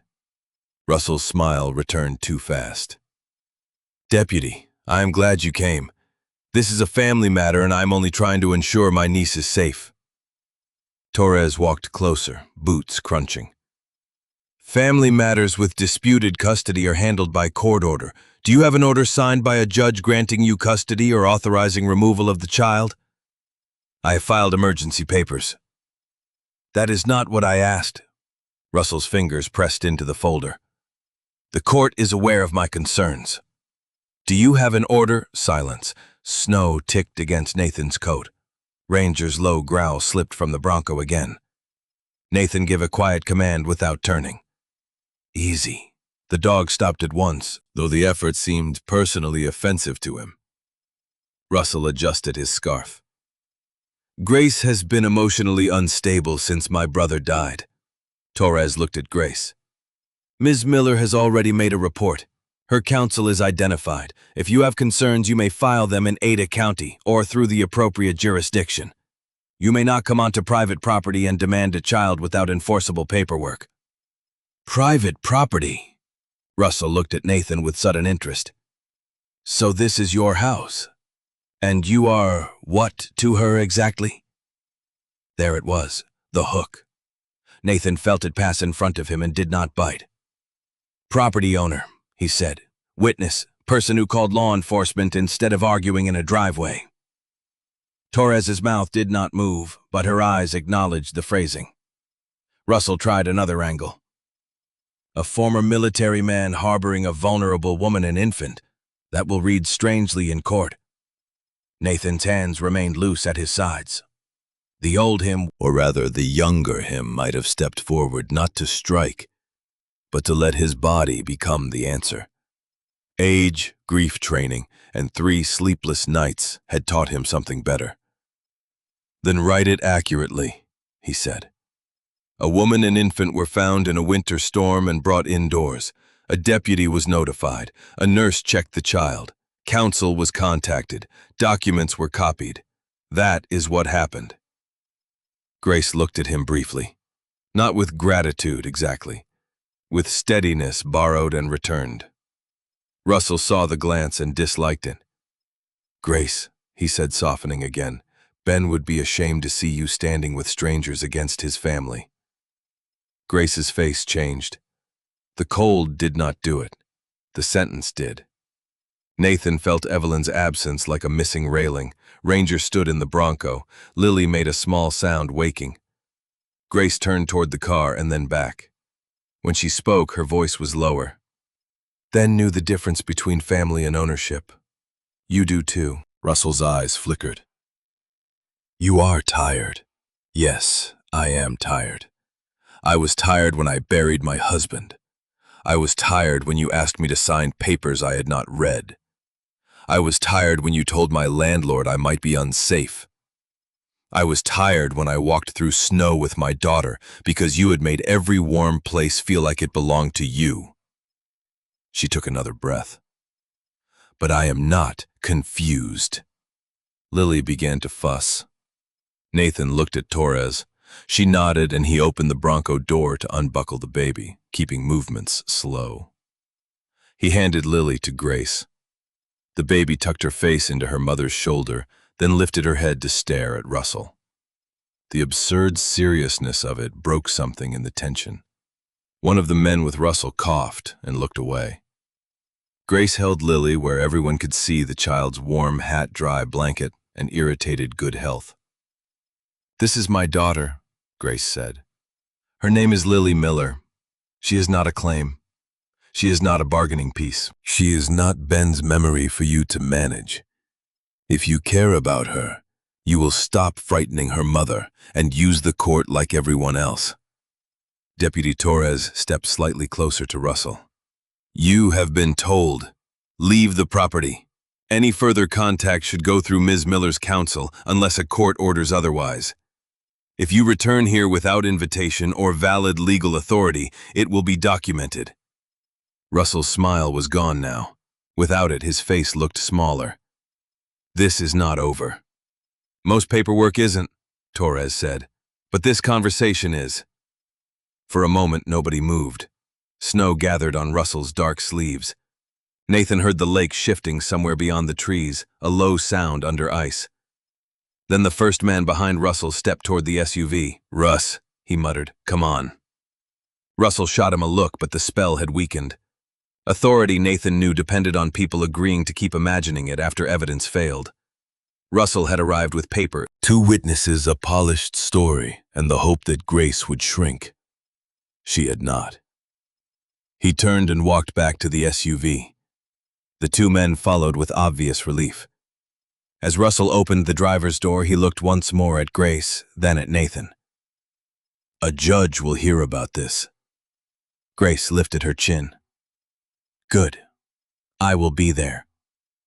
The SUV reversed carefully, tires slipping once, then rolled down the drive and disappeared between the snowbanks. Deputy Torres stayed until the taillights were gone. Ranger finally leapt from the Bronco and stood beside Grace, pressing his shoulder against her leg. Lily reached down and grabbed his ear. Ranger endured it with the noble suffering of a saint who had not volunteered. Torres looked at the dog. "He always that dramatic?" "Only when correct," Nathan said. Grace let out a breath that became half a laugh and half a sob. She shifted Lily in her arms. "I thought I would shake." "You did," Nathan said. "Then you stopped." She looked at him. He met her eyes. No praise, no ceremony, just the truth. Torres took a short statement, confirmed Alice Kim had been notified, and advised Grace to document the encounter in writing while it was fresh. Also, Torres said, one of the documents he referenced in his earlier call included an affidavit from a woman named Marlene Price. "Do you know her?" Grace frowned. "She was my neighbor in Boise. She watched Lily once when I went to the pharmacy. She moved to Nevada last month." "Alice may want to contact her. The signature on the copy Bennett emailed looked inconsistent with the other records we saw." Grace went still. "You think he forged it?" Torres did not overstate. "I think your attorney should examine it." After Torres left, the house felt too quiet. Grace stood in the entry with Lily on her hip, snow melting from her boots, folder still clutched under one arm. Nathan took Lily long enough for Grace to remove her coat, and the baby settled against him with startling ease. He did not know what to do with that, so he looked at Ranger. "Don't start." Ranger sat tail sweeping once. Grace watched Nathan hold Lily with the careful seriousness of a man handling something both fragile and sacred. Her eyes moved to the hallway to the room with the cradle.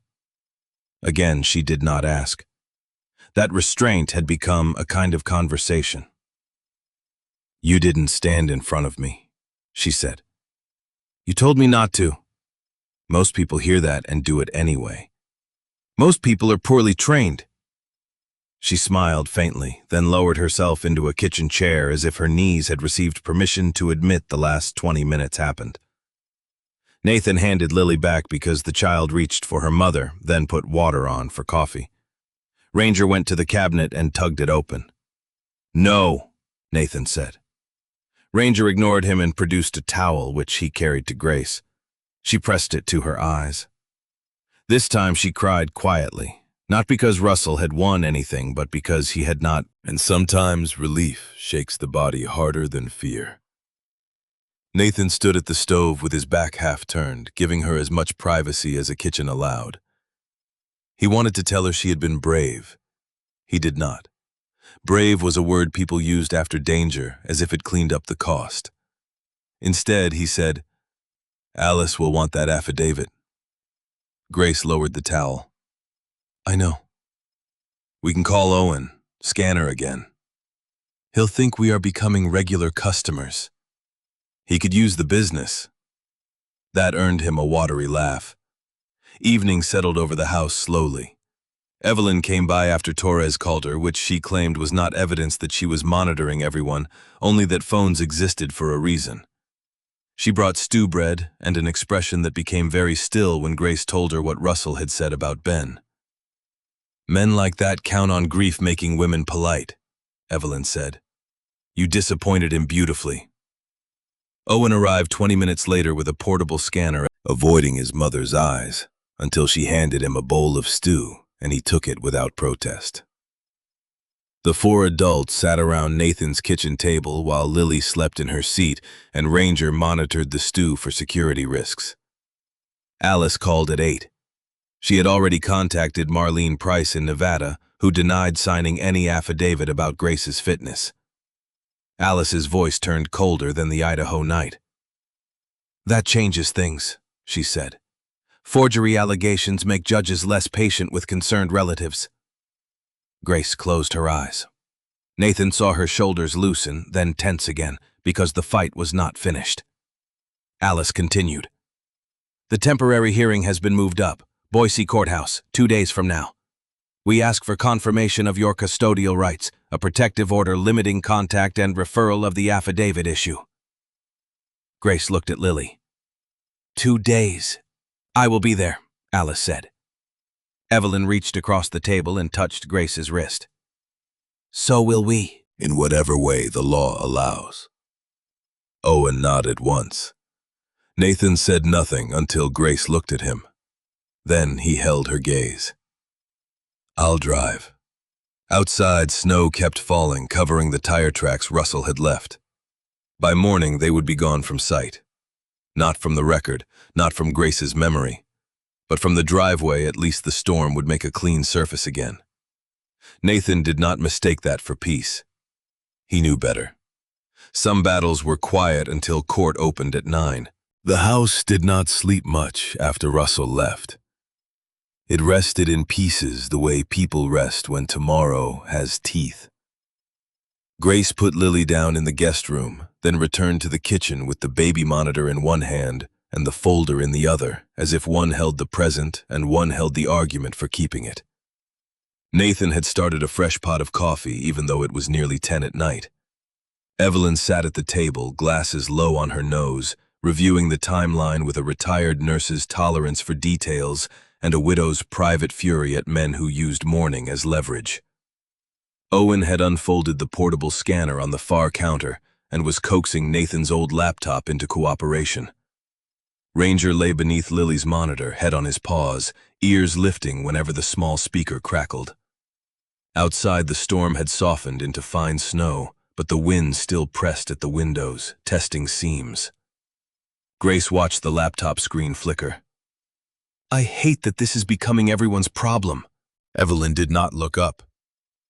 "That is how communities work when they are behaving. Trouble arrives at one door and several kitchens put on coffee." Owen cleared his throat. "And one repair shop supplies questionable technology." "Your scanner is less questionable than Nathan's pantry used to be," Grace said. Nathan looked wounded. "My pantry had a system. A distress signal is not a system." Evelyn smiled into her notes. Owen's mouth moved in the direction of amusement, then stopped as if his face had forgotten the route. That was the hour's mercy. Small jokes, coffee too strong, paper feeding crookedly through a scanner, Ranger nudging a towel toward anyone whose voice changed. The affidavit from Marlene Price sat in the middle of the table. Grace had looked at it 3 times, and each time seemed to see not only the false signature, but the arrogance required to invent another woman's voice. Alice Kim called again after speaking with Marlene directly. "She is willing to provide a statement," Alice said. "She is upset. She says Russell called her once, asking whether you seemed overwhelmed after Ben died, and she told him you seemed exhausted and devoted, which are different things. She never signed anything." Grace covered her mouth. "I barely knew her. Sometimes people barely known do the decent thing faster than family," Evelyn said softly. Alice continued, "Grace, the hearing will be stressful. Russell may frame your leaving as reckless because of the storm. We will respond with context, interference, intimidation, no active order, your attempt to reach safe, support the documented condition in which Nathan found you, Lily's care afterward, and your immediate cooperation with law enforcement." Grace nodded as if Alice could see her. "What do I say?" "The truth in order. Do not argue with Russell. Answer the judge. If you need a moment, ask for one. You are allowed to breathe in court." Grace gave a small, startled laugh. "That sounds like something people forget." "Constantly," Alice said. "Sleep if you can." After the call, Evelyn gathered her notes and stood. "I should go home before Owen decides my driveway is too icy and says something bossy." Owen looked at his boots. "Your driveway is too icy." Evelyn arched an eyebrow. "And there it is." "I'll follow you in the truck." "I have driven in snow longer than you have had opinions. You've had opinions since before I was born, so that math is unfair." The argument had warmth in it now. Not comfort exactly, but heat enough to keep frost from the edges. Grace watched them put on coats in the entry. Evelyn's hand brushed Owen's sleeve as she reached for her gloves. Owen did not step away. Nathan saw it too. The night had altered more than one house. When they left, the room seemed larger. Grace stood at the sink, rinsing mugs that did not need rinsing. Nathan shut down the laptop and stacked the copied documents. "You should sleep," he said. "That sentence makes me want to do the opposite. I have been told I have that effect." "By who?" "People who outranked me, and several who did not." She smiled faintly, then looked toward the hallway. "The cradle." Nathan's hand stilled on the folder. Grace turned, regret already in her face. "I'm sorry. I shouldn't." "It's all right. You don't have to tell me." He looked at the small room beyond the hall. The door was open wider than usual because Grace had passed it all week without pretending not to notice. The cradle stood near the wall, pale wood against shadow covered with a clean cloth. He had built it in the evenings before deployment, sanding the rail smooth while Emily sat on the porch eating crackers and making suggestions he pretended to reject. She had wanted the ends rounded a little more. She had been right. Nathan walked to the room and stopped in the doorway. Grace did not follow until he glanced back. Ranger rose and came with them because apparently grief required supervision. "Emily," Nathan said. The name sounded strange in the air with another woman present, but not wrong. "My wife. We were married 6 years. She taught 2nd grade. She labeled everything: flour, sugar, extra, buttons, extension cords. She once labeled a drawer miscellaneous and then apologized to it for being vague." Grace stood beside him, quiet. "We were expecting a boy." He kept his eyes on the cradle. "I was overseas. There was an accident on the road coming back from a doctor's appointment. I got the call 13 hours after it happened because communications were bad and the chain of command thought waiting for a secure line was kinder." His mouth tightened. "People often do cruel things while trying to be careful." "What was his name?" Grace asked. Not what happened, not how, the name. Nathan gripped the doorframe once, then let go. We were going to call him Caleb. Emily liked names that sounded like they could belong to a boy who climbed trees and apologized to them afterward. Grace looked at the cradle. That sounds like a good name. I came home to a house full of labeled drawers and this. He nodded toward the cradle.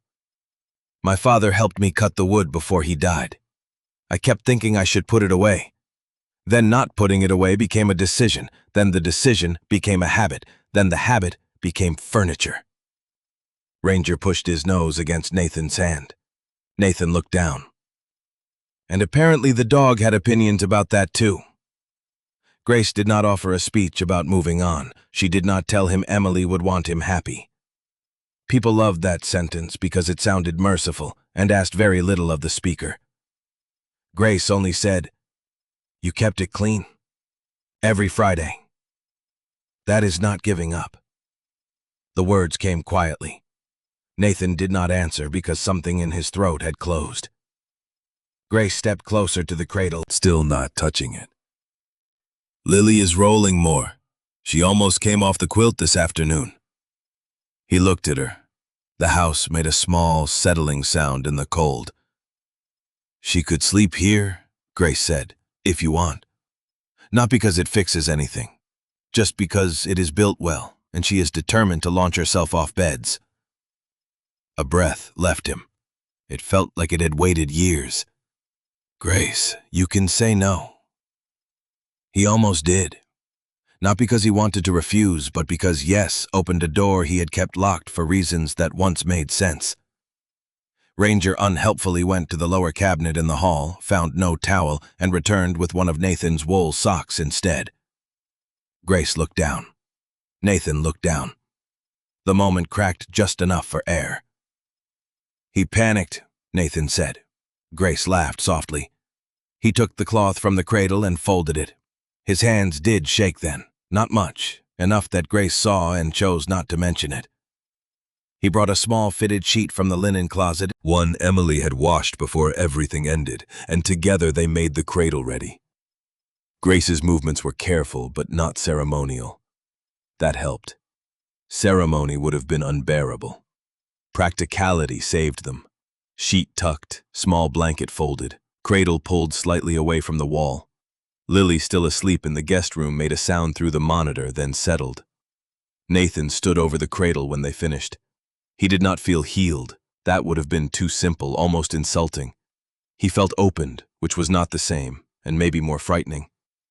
Grace stood beside him with her arms folded inside the oversized sleeves of his parka. Thank you for telling me. Thank you for not trying to make it pretty. Loss isn't pretty. No. But sometimes the things left behind can be useful again. He looked at her. Is that what you are doing, making things useful? She thought about it. I think I am trying to find out what survived. That sentence stayed with him after they turned off the hall light, after Grace went to get Lily, after Nathan stood in the doorway while she laid the baby in the cradle. Lily stretched open one eye, judged the new sleeping arrangement, and apparently approved by closing the eye again. Ranger lay down beside the cradle, close enough for one paw to touch the rug beneath it. Nathan gripped the back of the hallway chair. Grace looked at him once. No pity, no triumph, just witness.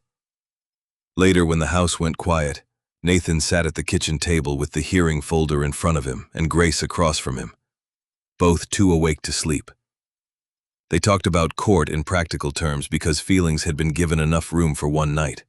What time to leave, where to park, who would hold Lily if Grace needed both hands, what documents went in which order, whether Ranger could come. Nathan said probably not inside the courtroom unless permitted, and Ranger from the hall made a low complaint as if objecting on legal grounds. Grace rubbed her eyes. He may file his own motion. He'll need a lawyer. Alice might represent him if the towels are organized. Nathan smiled. The house accepted the sound. Around midnight, Owen called. Nathan answered in the kitchen. Mom got home, Owen said. Driveway is ice. She pretended it isn't. Naturally, Owen hesitated. She said Grace did good today. Nathan looked toward Grace, who was checking Lily through the monitor. She did. Mom also said I should tell people things before they become fossils. Nathan waited. Owen cleared his throat. When Dad died, I thought if I came home, she would need me to be him. I couldn't. So I stayed away. That's stupid, probably. Nathan glanced at the hallway where the cradle stood.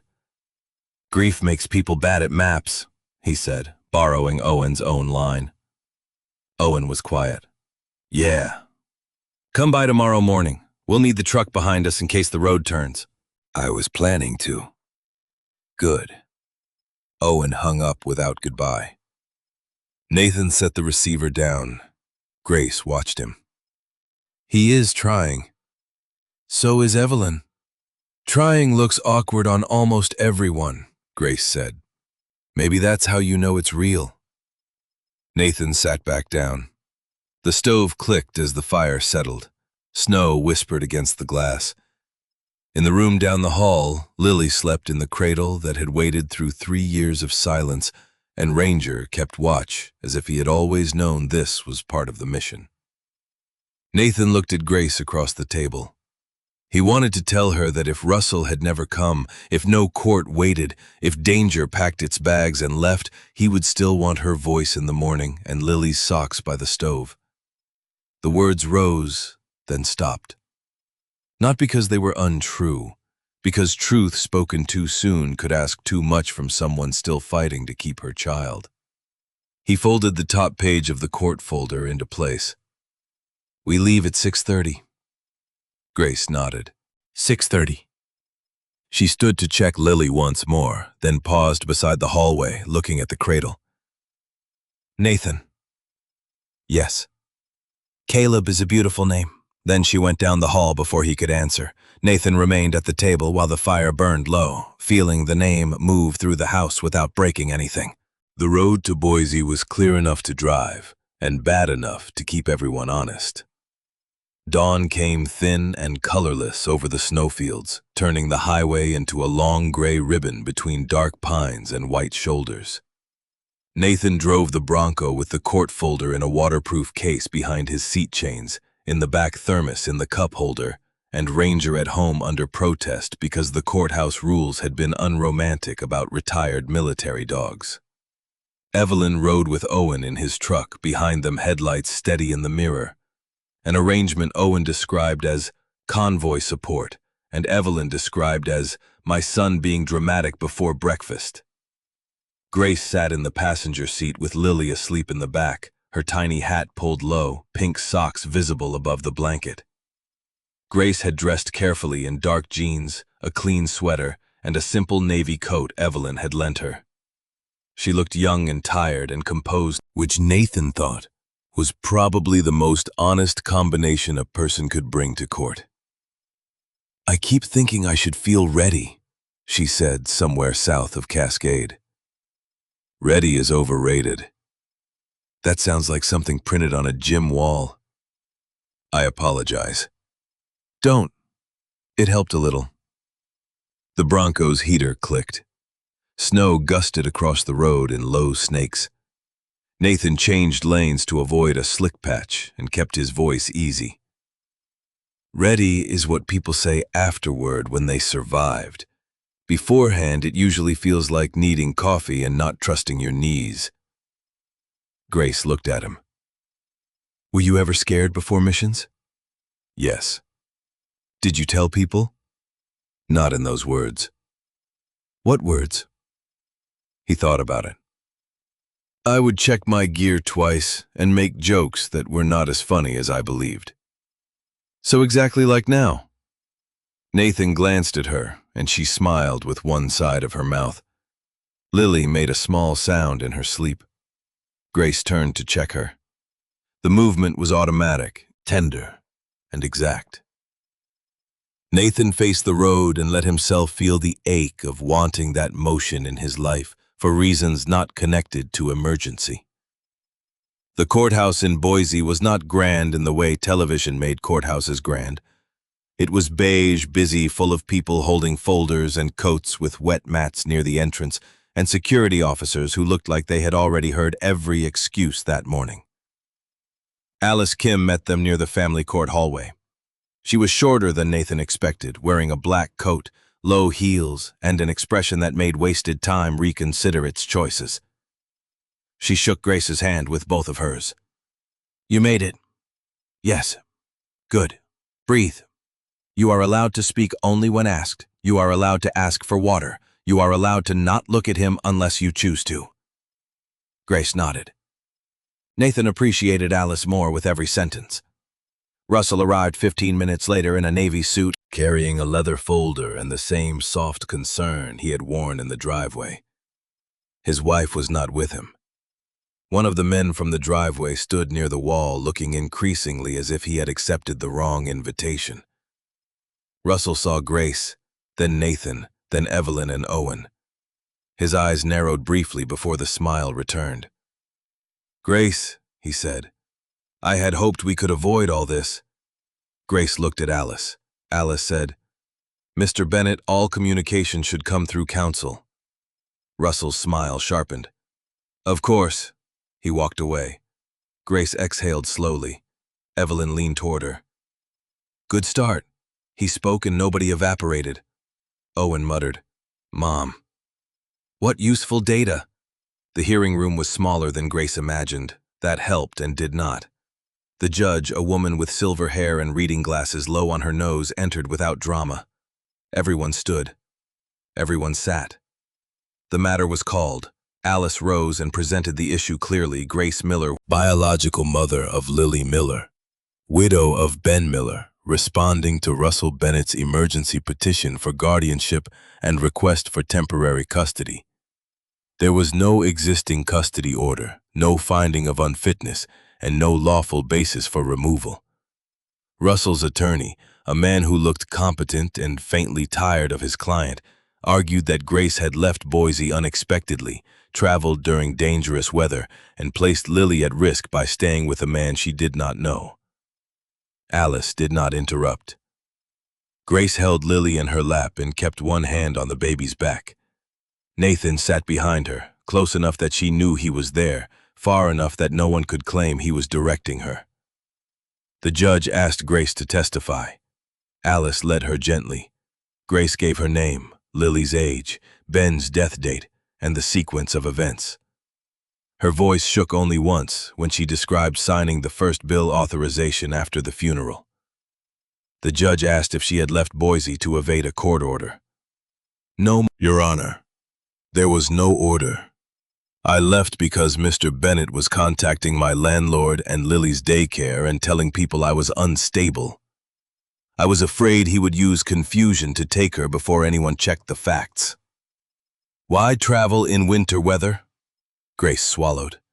"Because I made a poor plan under pressure. I thought I could reach a safe relative. I was wrong about the road. When Mr. Whitaker found us, I accepted shelter. The next morning, I cooperated with Deputy Torres and my attorney. There it was. Not perfection. Truth." Nathan saw the judge hear the difference. Russell's attorney asked questions about Grace's grief, her finances, her housing, the night on the road. He did not behave cruelly, but the questions still had edges. Grace answered each one. Yes, she had cried often after Ben died. Yes, she was behind on bills. Yes, she was exhausted. No, exhaustion did not mean she could not feed, clothe, and protect Lily. No, she had never neglected medical care. No, she had never agreed to give Russell guardianship. No, she did not believe paying funeral costs made him Lily's decision-maker. At one point, Lily interrupted the legal record by dropping her soft toy onto the floor and making an indignant sound. The judge waited while Grace retrieved it. Evelyn later said the baby objected to the line of questioning, and Nathan did not disagree. Deputy Torres testified by phone. She confirmed the report, the lack of enforceable order, Lily's condition as observed, and Russell's attempt to claim authority beyond the paperwork provided. Nathan testified next briefly. He stated he found Grace and Lily beside the road in heavy snow, provided shelter, contacted medical help through Evelyn Park, and encouraged contact with law enforcement and counsel. Russell's attorney asked, "Mr. Whitaker, you are a former Navy SEAL, yes, and you currently have no familial relationship to Ms. Miller or the child, correct? Did you consider that sheltering a vulnerable woman and infant you had just met could be seen as inappropriate?" Nathan looked at the judge, not the attorney. "I considered that leaving them in a snowstorm would be worse." A quiet moved through the room. The judge made a note. Russell testified last. He spoke about concern, family duty, Ben's memory, Grace's instability, and the need for Lily to be raised within the Bennett family structure. He did it well at first. His voice was measured. His face carried practiced sorrow. Then Alice began asking about money. "Mr. Bennett, did you request that Grace sign documents allowing you to manage the life insurance proceeds?" "I offered to help." "Did she decline?" "She was not in a state to understand." "Please answer, did she decline?" "Eventually, yes." "Did you contact her landlord?" I expressed concern. "Did you contact daycare?" As Lily's uncle. "Did you tell them there was an active custody matter?" "There was a petition." "Did you clarify there was no order?" Russell paused. "I assumed they understood." Alice lifted a paper. "This affidavit from Marlene Price states Grace was disoriented, neglectful, and repeatedly left Lily unattended. Did you submit this with your petition?" Russell's attorney shifted. Russell said, "Yes." "Did you witness Marlene Price sign it?" "It was provided to me." "By whom?" Another pause. Alice did not fill it. Silence did the work. "A family contact," Russell said. "Marlene Price has provided a sworn statement this morning denying she signed or authorized this affidavit. She states the signature is not hers." Russell's composure cracked. Not loudly, just enough. "Marlene barely knew Grace, yet you submitted her as evidence of Grace's unfitness?" The judge looked over her glasses. "Mr. Bennett, your counsel may want to address that after a recess." The hearing recessed for 15 minutes. In the hallway, Grace sat on a bench holding Lily and stared at the floor. Nathan crouched in front of her, not caring who saw. "Breathe." "I am." "Again." She did. Lily reached out and grabbed the zipper of his coat. Grace watched the tiny hand. He almost sounded believable. Soft voices can carry lies. "Do you think the judge sees it?" Nathan looked toward the courtroom door. "I think Alice does." Evelyn sat beside Grace and produced a sandwich wrapped in wax paper. "Eat." "I can't." "Then hold it until your body remembers what food is." Grace held it. Owen stood near the wall, hands in pockets, looking at the floor. "That guy is polished," he said. Evelyn looked up. "Polish is what people notice before they check whether the wood is rotten." Owen looked at her. "You been saving that one?" "Since 1998. He smiled, and she saw it. The second half of the hearing moved faster. Russell's attorney, now cautious, argued that the affidavit issue should not determine the child's best interest, but conceded there was no current order granting Russell custody. Alice requested denial of temporary guardianship confirmation that Grace retained full parental custody absent further order, a protective order limiting Russell's contact to counsel or supervised channels, and referral of the affidavit to appropriate authorities. The judge delivered her ruling in a tone so plain Grace almost missed the miracle inside it. The petition for temporary guardianship was denied. Lily would remain with Grace. Russell was prohibited from contacting Grace directly, except through counsel regarding legal matters. He was not to approach her residence, temporary or permanent. The disputed affidavit would be referred for investigation. A future status conference would address any remaining property issues, but no immediate transfer of custody was warranted. Grace did not move when the judge finished. Alice touched her arm. "Grace. She stays with me. She stays with you." Grace bowed her head over Lily, and the tears came silently. Lily, offended by dampness, patted her mother's chin. Nathan looked away because some reliefs deserved not to be watched by every eye in the room. Russell left without looking at them, his attorney speaking low at his side. The man from the driveway lingered near the door. He approached Grace carefully. Nathan straightened, but did not step forward. The man removed his hat. "Mrs. Miller, I didn't know he made up that paper. He said you were sick and the baby needed family." Grace looked at him. "She has family." The man nodded. "Yes, ma'am." He left. Outside, the afternoon had turned dark early. Snow began again as they reached the parking lot, small flakes at first, then thicker, sweeping between cars and streetlights. Evelyn hugged Grace with one arm because Lily occupied the other. Owen cleared his throat and said, "Truck's got good heat, if anyone needs backup." Evelyn looked at him. "That is almost tender." "Don't tell people."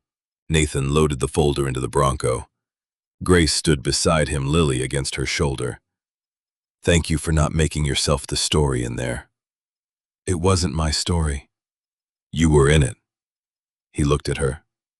So was Ranger, and they still would not let him testify. She laughed, tired and real. They drove north as snow thickened over the highway. Grace slept for part of the ride, head tilted toward the window. Lily asleep in the back. Nathan kept the Bronco steady and watched Owen's headlights behind him. He should have felt only relief. Instead, he felt the aftershock of wanting. The danger had not vanished, but it had changed shape. Grace was safer now. Lily was protected by an order with a judge's signature. Russell's paper had lost its teeth. Nathan could no longer pretend his wish for Grace to stay was only about shielding her from a man with a folder. Near Horseshoe Bend, the radio crackled with a weather alert. Heavy snow north of Cascade. Travel discouraged. Then another voice broke through on the local emergency channel Nathan kept programmed out of habit. Vehicle off-road near the lake route. Family inside. Visibility poor. Volunteers requested if available. Grace woke at the change in his posture. "What is it?" Nathan listened, eyes narrowing. "Car off the road near home." "Can they get to them?" "They're trying." The Bronco hummed through the storm. Behind them, Owen's truck followed. Nathan looked at Grace. He did not need to ask permission, but he did anyway with his eyes. Grace looked at Lily, at the snow ahead, at the man who had stopped for her once, and was hearing another call in the weather. "Go," she said.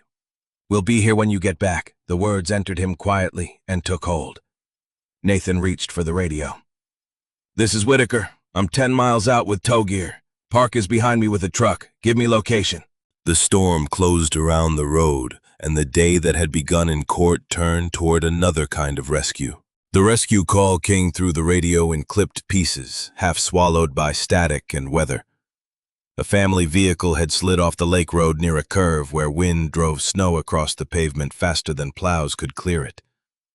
No flames, no dramatic language, no certainty about injuries, only the facts that mattered. 2 adults, 1 child. Car angled below the shoulder, visibility poor. Deputies and fire delayed by another blockage. Nathan repeated the location, checked his mirrors, and felt the old part of his mind arrange itself around the next useful thing. Not fearlessness. Sequence. He pulled into a wide turnout where Owen's truck rolled in behind him, hazard lights blinking amber through the snow. Grace sat upright now, Lily awake and bundled in the back.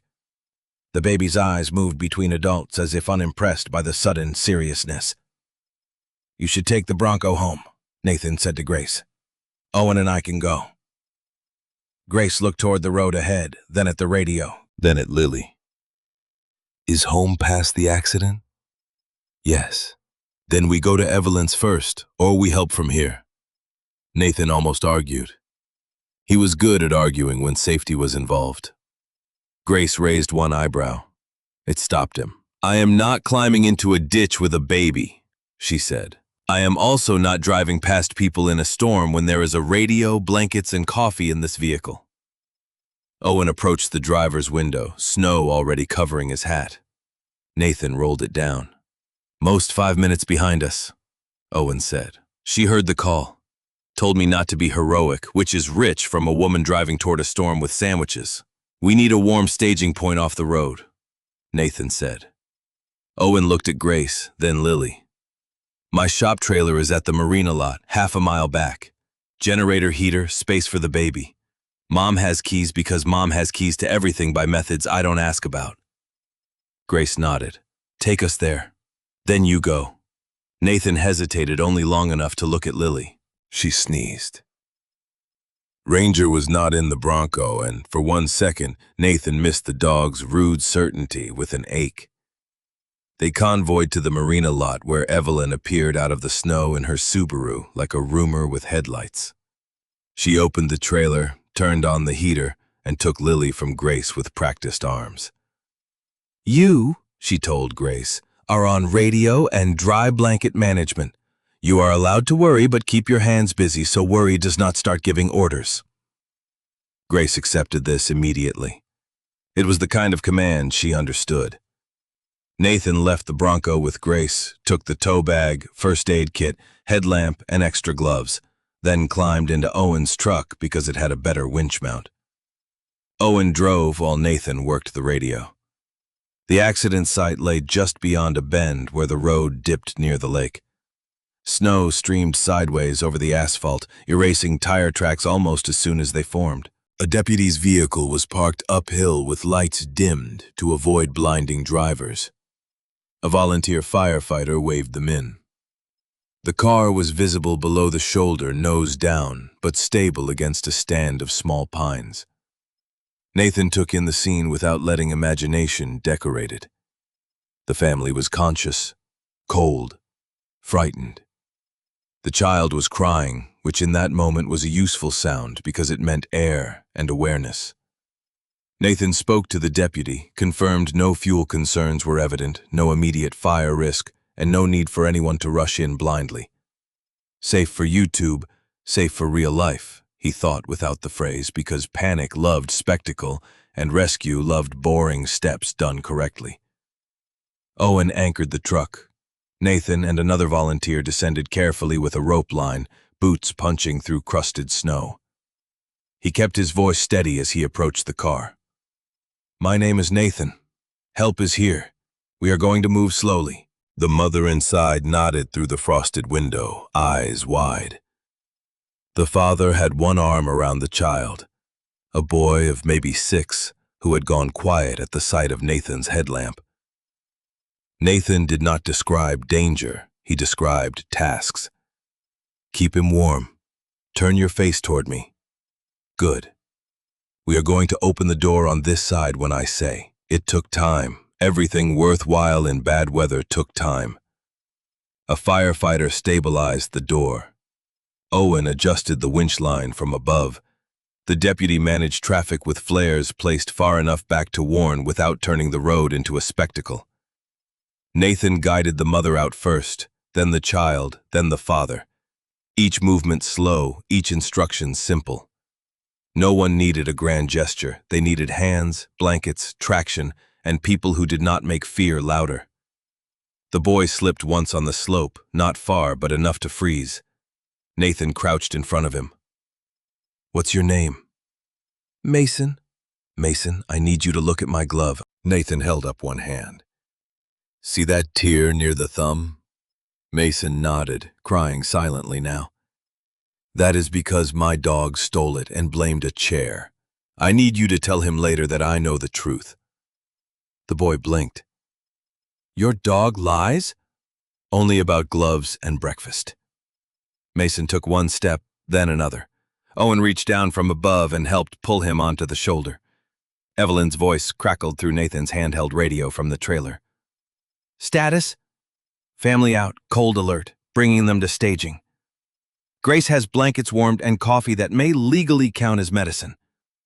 Nathan looked uphill at Owen, who had heard and smiled despite the storm. "Copy." Back at the trailer, Grace had transformed the small space into order. Blankets were unfolded over chairs, cups lined up, towels near the door, dry socks on the heater rail. Lily sat in Evelyn's lap wearing her pink hat, and holding one of Ranger's old tennis balls. Which nobody could explain because Ranger was not present, and yet his influence apparently traveled. Grace met the rescued family at the door, wrapped the child first, then handed the mother a cup and guided her to sit. She did not ask for the story. She knew too well how questions could feel like a second weather system. "You're warm here," she said. "Take your time."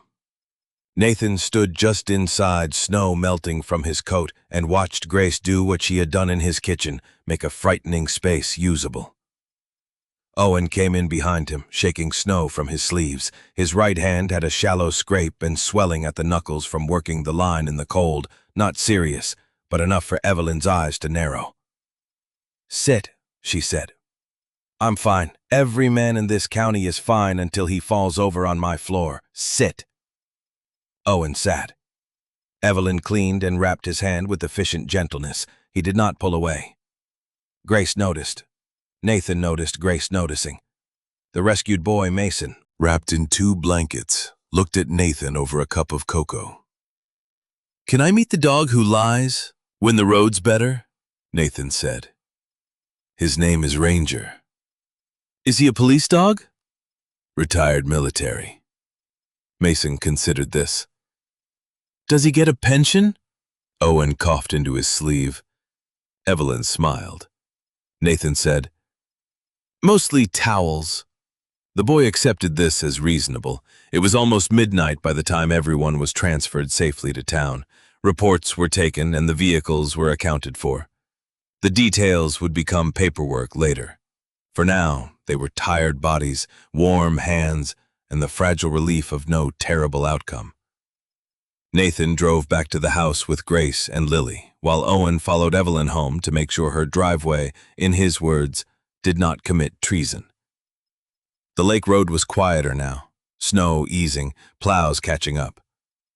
Grace leaned her head against the seat. "You were calm." "So were you."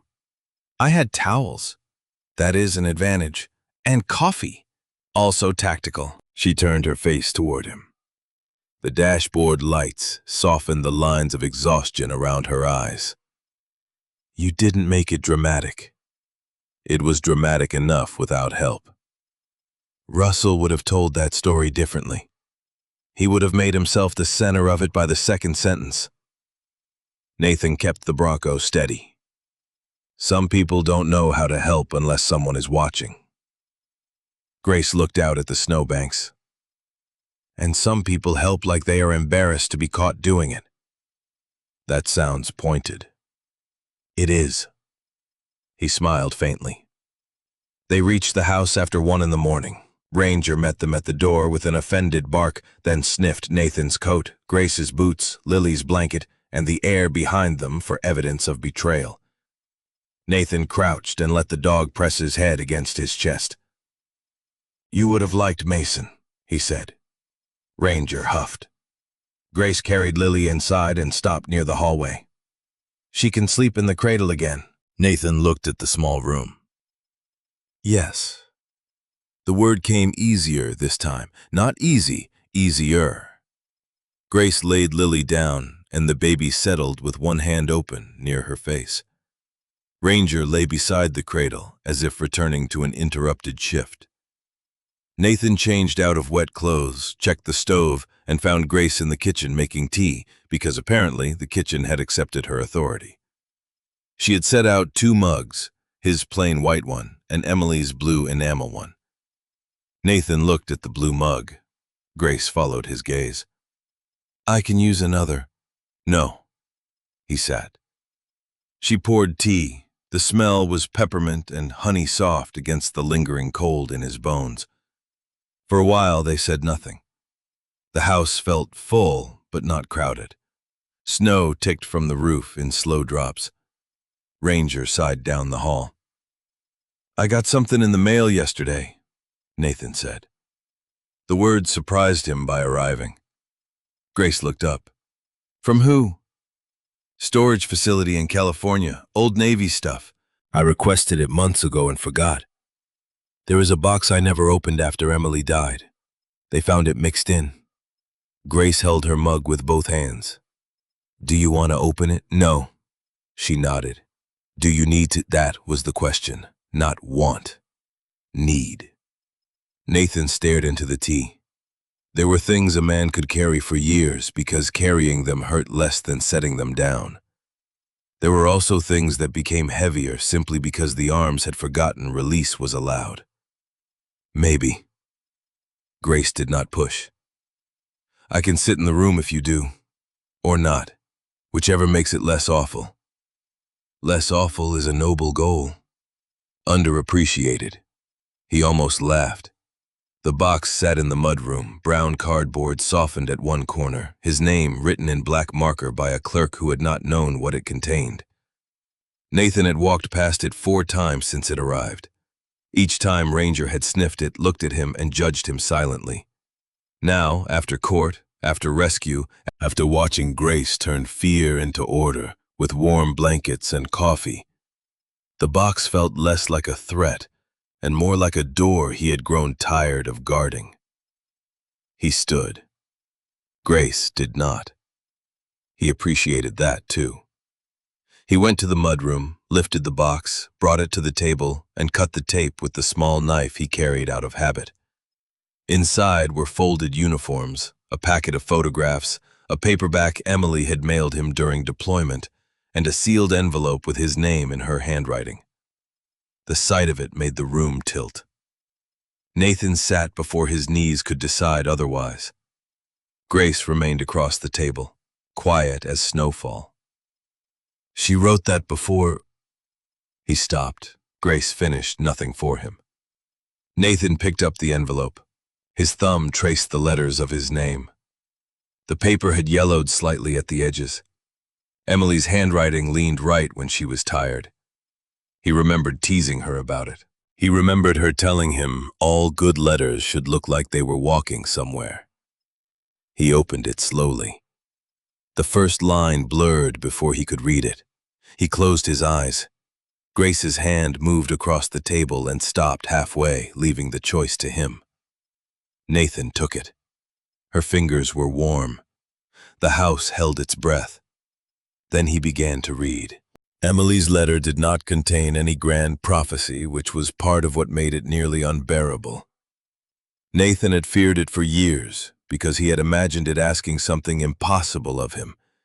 But the paper in his hand was ordinary and intimate, written by a woman who had probably been sitting at the kitchen table with one socked foot tucked under her and a mug of tea cooling beside her elbow. Dear Nate, it began.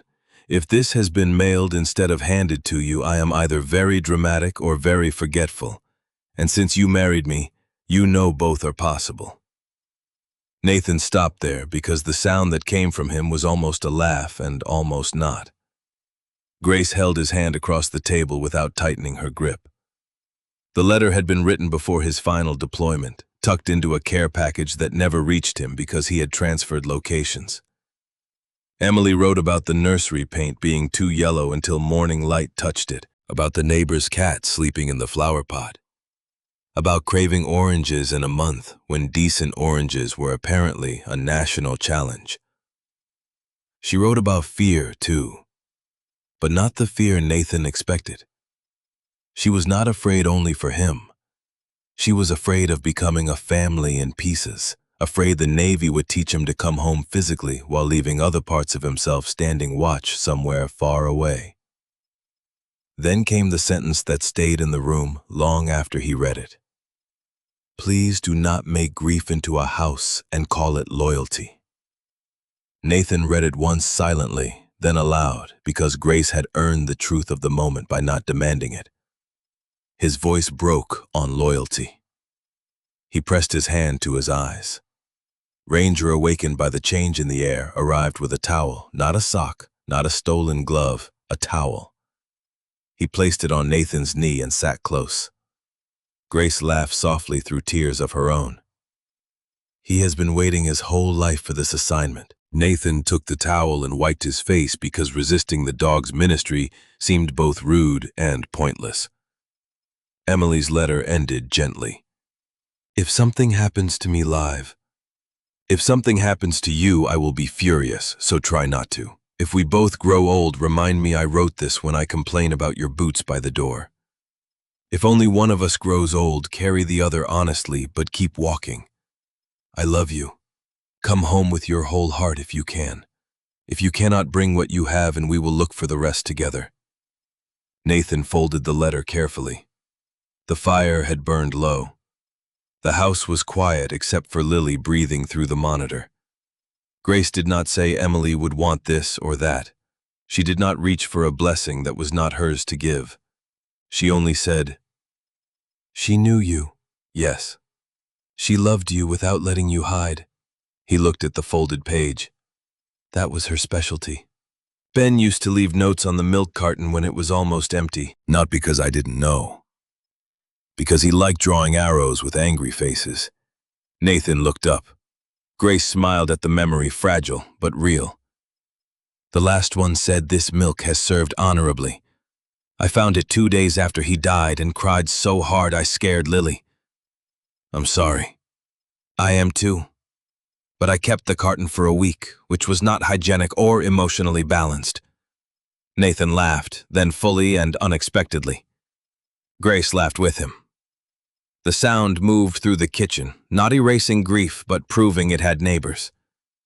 Winter after that did not become easy. Stories sometimes lied by making one good night cure a season. The snow kept coming. Lily caught another mild cold and turned household sleep into a theory. Russell's attorneys sent letters that Alice answered with professional frost. The generator coughed twice, giving Owen reasons to appear at Nathan's house with tools and reasons for Evelyn to accuse him of over-tightening bolts. Nathan still woke some nights with his heart punching at his ribs because a truck backfired in town or a storm branch struck the roof. Grace still checked the locks more than necessary and sometimes folded Lily's clothes into the bag as if leaving might be required before sunrise. Yet the house changed anyway. Not by miracle, by repetition. Grace made oatmeal in the mornings and learned that Nathan pretended to like raisins out of politeness until Lily flung one at his sleeve and exposed his weakness. Nathan learned the correct brand of diapers, the location of Lily's favorite blanket, and the difference between Grace being quiet because she was tired and Grace being quiet because she was carrying too much. Ranger learned that Lily's grip improved weekly and began positioning his torn ear at safer angles. Evelyn came on Sundays with soup and left with empty containers because Grace insisted on sending food back. Owen began arriving before his mother asked for help, which made Evelyn suspicious for almost a month before she accepted that suspicion was less satisfying than having her son at dinner. The property issue moved through legal channels in Boise. Alice found a clerk who confirmed Ben's will left the house and insurance benefit for Grace's use and Lily's future, not Russell's management. Marlene Price's statement made Russell's petition weaken further, and the affidavit matter shifted into a separate inquiry Grace did not have to carry every hour. She still had hearings ahead, but the immediate fear of someone arriving with papers and taking Lily had loosened. One March morning, after snow fell soft and useless over already plowed roads, Grace sat at Nathan's kitchen table with the account books for his boat repair work spread around her.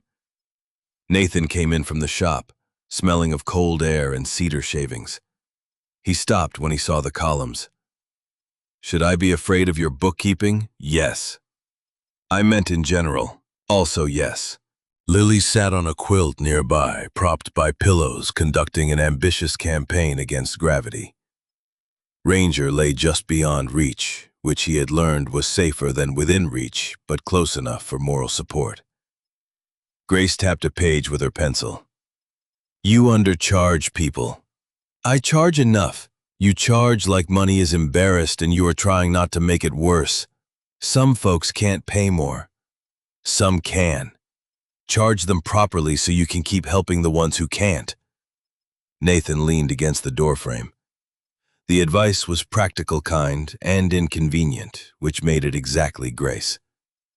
"You planning to take over? Someone has to defend these numbers from you. The pantry fell, the invoices fell, now the rates." A peaceful transfer of power. Ranger sneezed. Nathan looked at him.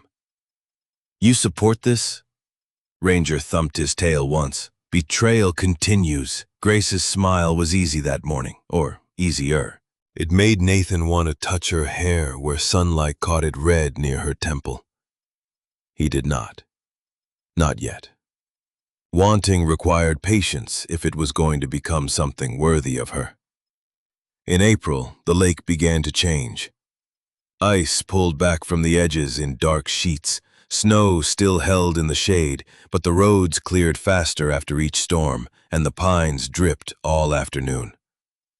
Lily learned to sit without immediate collapse and greeted this achievement with the grave satisfaction of a monarch accepting territory. Evelyn declared her advanced. Owen built a low wooden shelf for Lily's toys and claimed it was scrap wood disposal. Nathan fixed the loose porch rail Grace had noticed 3 times without mentioning. Grace planted a small pot of basil in the kitchen window because she said a house that survived winter deserved something green and slightly demanding. The basil leaned toward the light. So did everyone else. The question Nathan had been carrying grew heavier as danger grew lighter. He had told himself he would wait until all legal matters were complete, until Grace had her own place settled, until Lily slept through the night, until the season changed, until wanting became less frightening. Then one morning he found Grace on the porch in Nathan's old coat, Lily bundled against her, watching mist lift from the lake. Ranger sat beside her with his shoulder pressed to her knee. Nathan stood inside the doorway and understood that waiting could become another way to hide. Grace did not turn when she spoke. You are thinking loudly. I didn't know that was possible. You have a very disciplined face, but Ranger looks guilty when you are keeping something in. Ranger looked offended. Nathan stepped onto the porch. The boards were damp under his boots. The air smelled of thawing earth, pine sap, and lake water. Grace shifted Lily, who was busy trying to put her own mitten in her mouth. Grace? Yes? The word was cautious. She had learned the tone in him. When the court finishes, when Russell is only paperwork, when you can go anywhere you want. He stopped because the sentence was already wrong. It made the question about danger again. Grace looked at him, then eyes steady. Ask the thing without building a fence around it. Nathan breathed once. If nobody were chasing you, if no storm had brought you here, if you had choices in every direction, would you want this house to be one of them? Grace looked out at the lake. Lily made a small, satisfied sound around her mitten. Ranger leaned harder against her leg. This house? She asked. This house, me. Ranger, though he comes with towel complications, the life that is here, not as a debt, not as shelter you owe me for, as something you can choose or refuse. Grace was quiet long enough that Nathan felt each second as a separate weather front. Then she said, I would choose the mornings. He looked at her. The mornings? Your coffee is too strong, and Lily likes the light on that wall, and Ranger opens the cabinet like he pays property tax.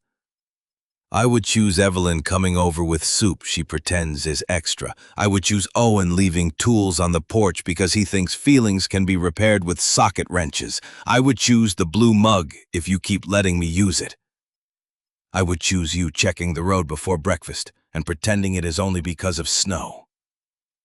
Her eyes filled, but her voice held. I would choose it. I am afraid of how much I would choose it. Nathan's chest hurt. Me too. Good. I don't trust things that don't scare people a little. He almost laughed. Grace Miller, will you stay? She looked at him with the green eyes that had first met him through a whiteout, measuring, surviving, seeing too much and still staying kind. Ask me properly, she said. Nathan went very still. Lily dropped her mitten. Ranger retrieved it, considered whether it was a towel, and placed it on Nathan's boot. Grace laughed through tears. Nathan took off his knit cap because it was the closest thing to removing a hat he had. Grace Miller, will you marry me when you are ready? Not because you need shelter, not because I helped, not because winter made us lonely, but because you want a life with me." The lake was silent. The pines dripped. Somewhere down the road, a plow scraped at a patch of ice that no longer mattered. Grace nodded once. "Yes," she said, "when I am ready. And I think I am closer than I expected." He did not kiss her then. Not because he did not want to, but because Lily chose that moment to object to gravity again, and because some beginnings deserve laughter first. Nathan picked up the mitten. Ranger thumped his tail. Grace leaned her shoulder against Nathan's arm, and for a while they stood on the porch watching the lake remember how to move. Spring came to McCall as a negotiation, not a surrender. Snow remained in the shadows long after the first warm afternoons, tucked under pines and along the north side of sheds. But the lake opened dark and bright, and the air began to carry the smell of wet cedar, thawing earth, and boat fuel from the marina. Nathan's house changed in the same uneven way. A person could still find his old discipline everywhere: boots lined straight, tools hung by size, firewood stacked with almost suspicious precision. But between those lines, life had begun leaving its less obedient marks. Lily's toys appeared under chairs. Grace's grocery list lived on the refrigerator beneath the salmon magnet, though it now included notes like, "Ask Nathan why he thinks canned peaches are a vegetable." Ranger's towels occupied a basket near the stove because Grace had decided if a dog insisted on a vocation, the household should provide infrastructure. The blue enamel mug no longer stayed in the cupboard between uses. It sat beside Nathan's white one every morning, chipped rim turned toward the window. Russell did not vanish from the legal record overnight, but he receded into proper channels, which made him smaller. Alice Kim handled filings with a calm that Grace came to trust almost as much as she trusted a dry pair of socks. Marlene Price's sworn statement undercut the affidavit. The court confirmed that Lily remained in Grace's custody, that Ben's house and insurance were to be preserved for Lily's future benefit, and that Russell's contact would remain restricted unless he could demonstrate a lawful reason through counsel. He tried one more letter full of concern and wounded dignity. Alice answered it in 2 pages so precise Nathan read them twice for pleasure. After that, Russell grew quiet. Grace did not mistake quiet for character growth. She simply stopped letting his imagined arrival organize her mornings. That was victory enough to begin with. The wedding happened in late May at a small white church on the edge of McCall. The kind with a bell that sounded slightly cracked and therefore more honest. Grace did not want grand. Nathan did not know what grand would look like and distrusted it on principle. Evelyn declared that simple did not mean careless and took command of flowers, chairs, coffee, and the subtle intimidation of anyone who planned to arrive late. Owen repaired a loose step at the church entrance and pretended this was unrelated to emotion. Deputy Torres came in plain clothes and sat near the back where she could see the door, because apparently some habits crossed professions. Alice Kim drove up from Boise, wearing a green dress and carrying a folder, even though Grace told her no legal documents were allowed within 20 feet of cake. Ranger had been given the role of ring bearer after vigorous debate, a special harness, and 3 practice sessions, during which he performed perfectly, as long as no one said the word towel. Lily, 10 months old by then, wore a soft cream dress and white socks with tiny yellow flowers. She had recently learned that standing while holding furniture made adults behave like she had invented architecture. During the ceremony, she demonstrated this by gripping Evelyn's knee, rising unsteadily and staring at the congregation until several people nodded in approval. Nathan stood at the front in a dark suit that felt less comfortable than tactical gear and more important than any uniform he had worn. Grace walked toward him in a blue dress she had sewn with Evelyn's help, the color chosen because it reminded her of the hour after snow stops, when the world is still cold, but light has returned. She carried no heavy bouquet, only a small cluster of white roses, cedar and rosemary, tied with ribbon. Nathan saw her and forgot for one full breath every practical fact he had arranged to keep himself steady. He remembered the roadside yellow coat in a whiteout, Lily's fever, Grace's voice saying she was not confused, Emily's letter, the cradle, the porch, the question asked properly. He remembered loss, but it did not rise against the moment. It stood within it, quiet, and acknowledged like a guest who had been given a chair and no longer needed to knock over the room. The vows were simple. Nathan promised shelter without ownership, loyalty without silence, and coffee strong enough to wake the house but not so strong Grace had to intervene every morning. The minister paused at that, unsure whether it had been authorized. Grace laughed, and the church relaxed. Grace promised truth without performance, partnership without debt, and to reorganize only the parts of the garage that presented immediate danger to human reason. Owen whispered, "That's generous." Evelyn whispered back, "For now." Ranger carried the rings down the aisle with solemn focus, stopped once beside Lily because she reached for his tag and endured her inspection with public dignity. When Nathan slipped the ring onto Grace's finger, his hand did not shake. Hers did a little. He loved that it did. Courage that trembled had become one of his favorite forms. After the ceremony, the churchyard smelled of damp grass and coffee. People stood in loose groups beneath a sky that could not decide whether to rain. Evelyn told everyone who would listen that she had known things were serious the day Grace moved the coffee away from the screws. Grace said, "That was basic public safety." Nathan said, "My pantry has never recovered." Owen stood beside his mother with 2 cups of coffee, handed one to her, and said, "Dad would have liked this." Evelyn's face changed, not collapsing, opening. "Yes," she said. "He would have complained about the chairs and liked it anyway." Owen smiled. He did hate folding chairs. She took his arm and they stood that way, without needing to explain 12 years of missing each other to anyone. Deputy Torres approached Grace near the steps. "How is Lily's legal empire secure for now?" Grace said. "She plans to expand into spoons next."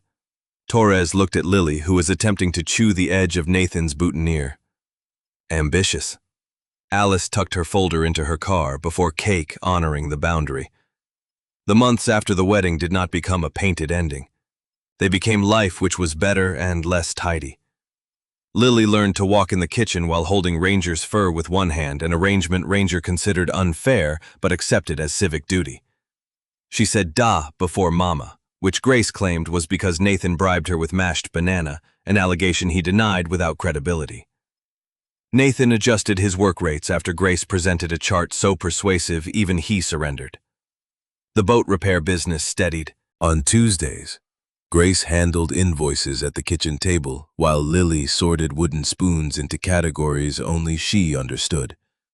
Ranger continued managing towel distribution, though Grace added a small sign above his basket that read, "Department of Practical Mercy." Nathan pretended not to like it. He dusted the sign every Friday. The cradle remained in the small room, but it no longer held the same silence. Lily had slept there through the winter and left behind faint marks on the inside rail from one determined teething week. Nathan ran his thumb over those marks, sometimes amazed that damage could feel like blessing when made by the right small hands. Emily's photograph returned to the mantel, turned toward the room now. Beside it, Grace placed a picture of Ben holding newborn Lily taken in the hospital before everything changed.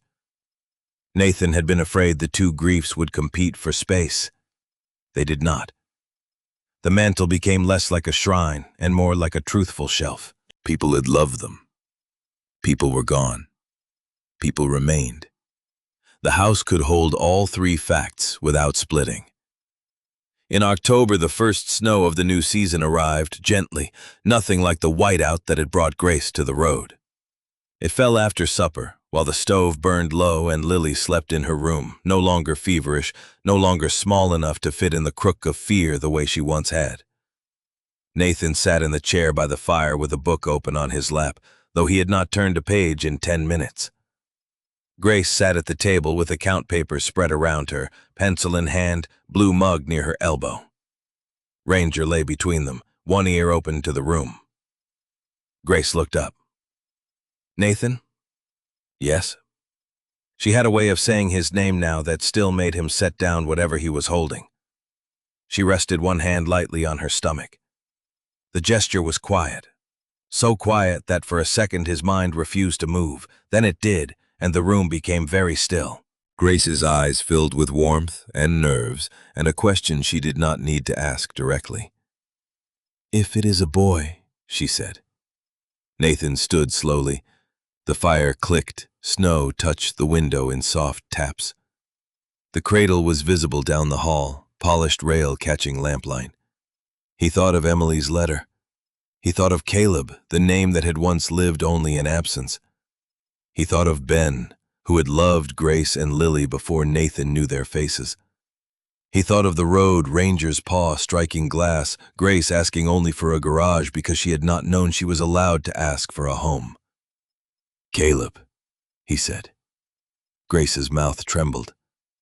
"Not because he would replace anyone, no." Nathan crossed the room and sat beside her. "Because the name still belongs in a house where love is not finished using it." Grace put her hand over his. Ranger lifted his head, sensed tears approaching, and rose with professional urgency. He went to the towel basket, selected one carefully, and brought it to Nathan first. Nathan took it. "Thank you." Ranger then brought a second to Grace. She laughed through the first tears. "He planned for both of us." "He outranks us.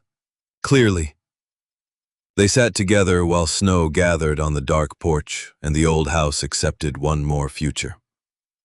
Nathan had once believed the cradle proved everything he had lost. Then Lily slept in it, and proved it had also been waiting. Grace had once believed a road through storm could only be an escape. Then an old Bronco stopped, and the road became an arrival. Ranger, who believed most emergencies required towels, had been right often enough to build a theology around it. And the house by Payette Lake, built of cedar and discipline and grief, became exactly the right size, large enough for memory, strong enough for weather, and warm enough for what was coming next. Before you leave this story, take the small truth of it with you. Sometimes God does not answer us with thunder or a sign bright enough for everyone to see. Sometimes he sends a storm that slows the road, a faithful dog that refuses to be quiet, a stranger who remembers to stop, or one clean towel offered at the moment pride finally gives way to tears. Grace did not find safety because life became easy. Nathan did not heal because grief disappeared. They found a way forward because love showed up in practical forms. A warm room, a truthful document, a hand that stood beside instead of in front, a cradle used again without forgetting who built it. If this story touched your heart, write amen in the comments. Share it with someone who needs to believe that being delayed does not always mean being denied. May God bless your home, your road, your family, and every quiet act of mercy waiting for its moment.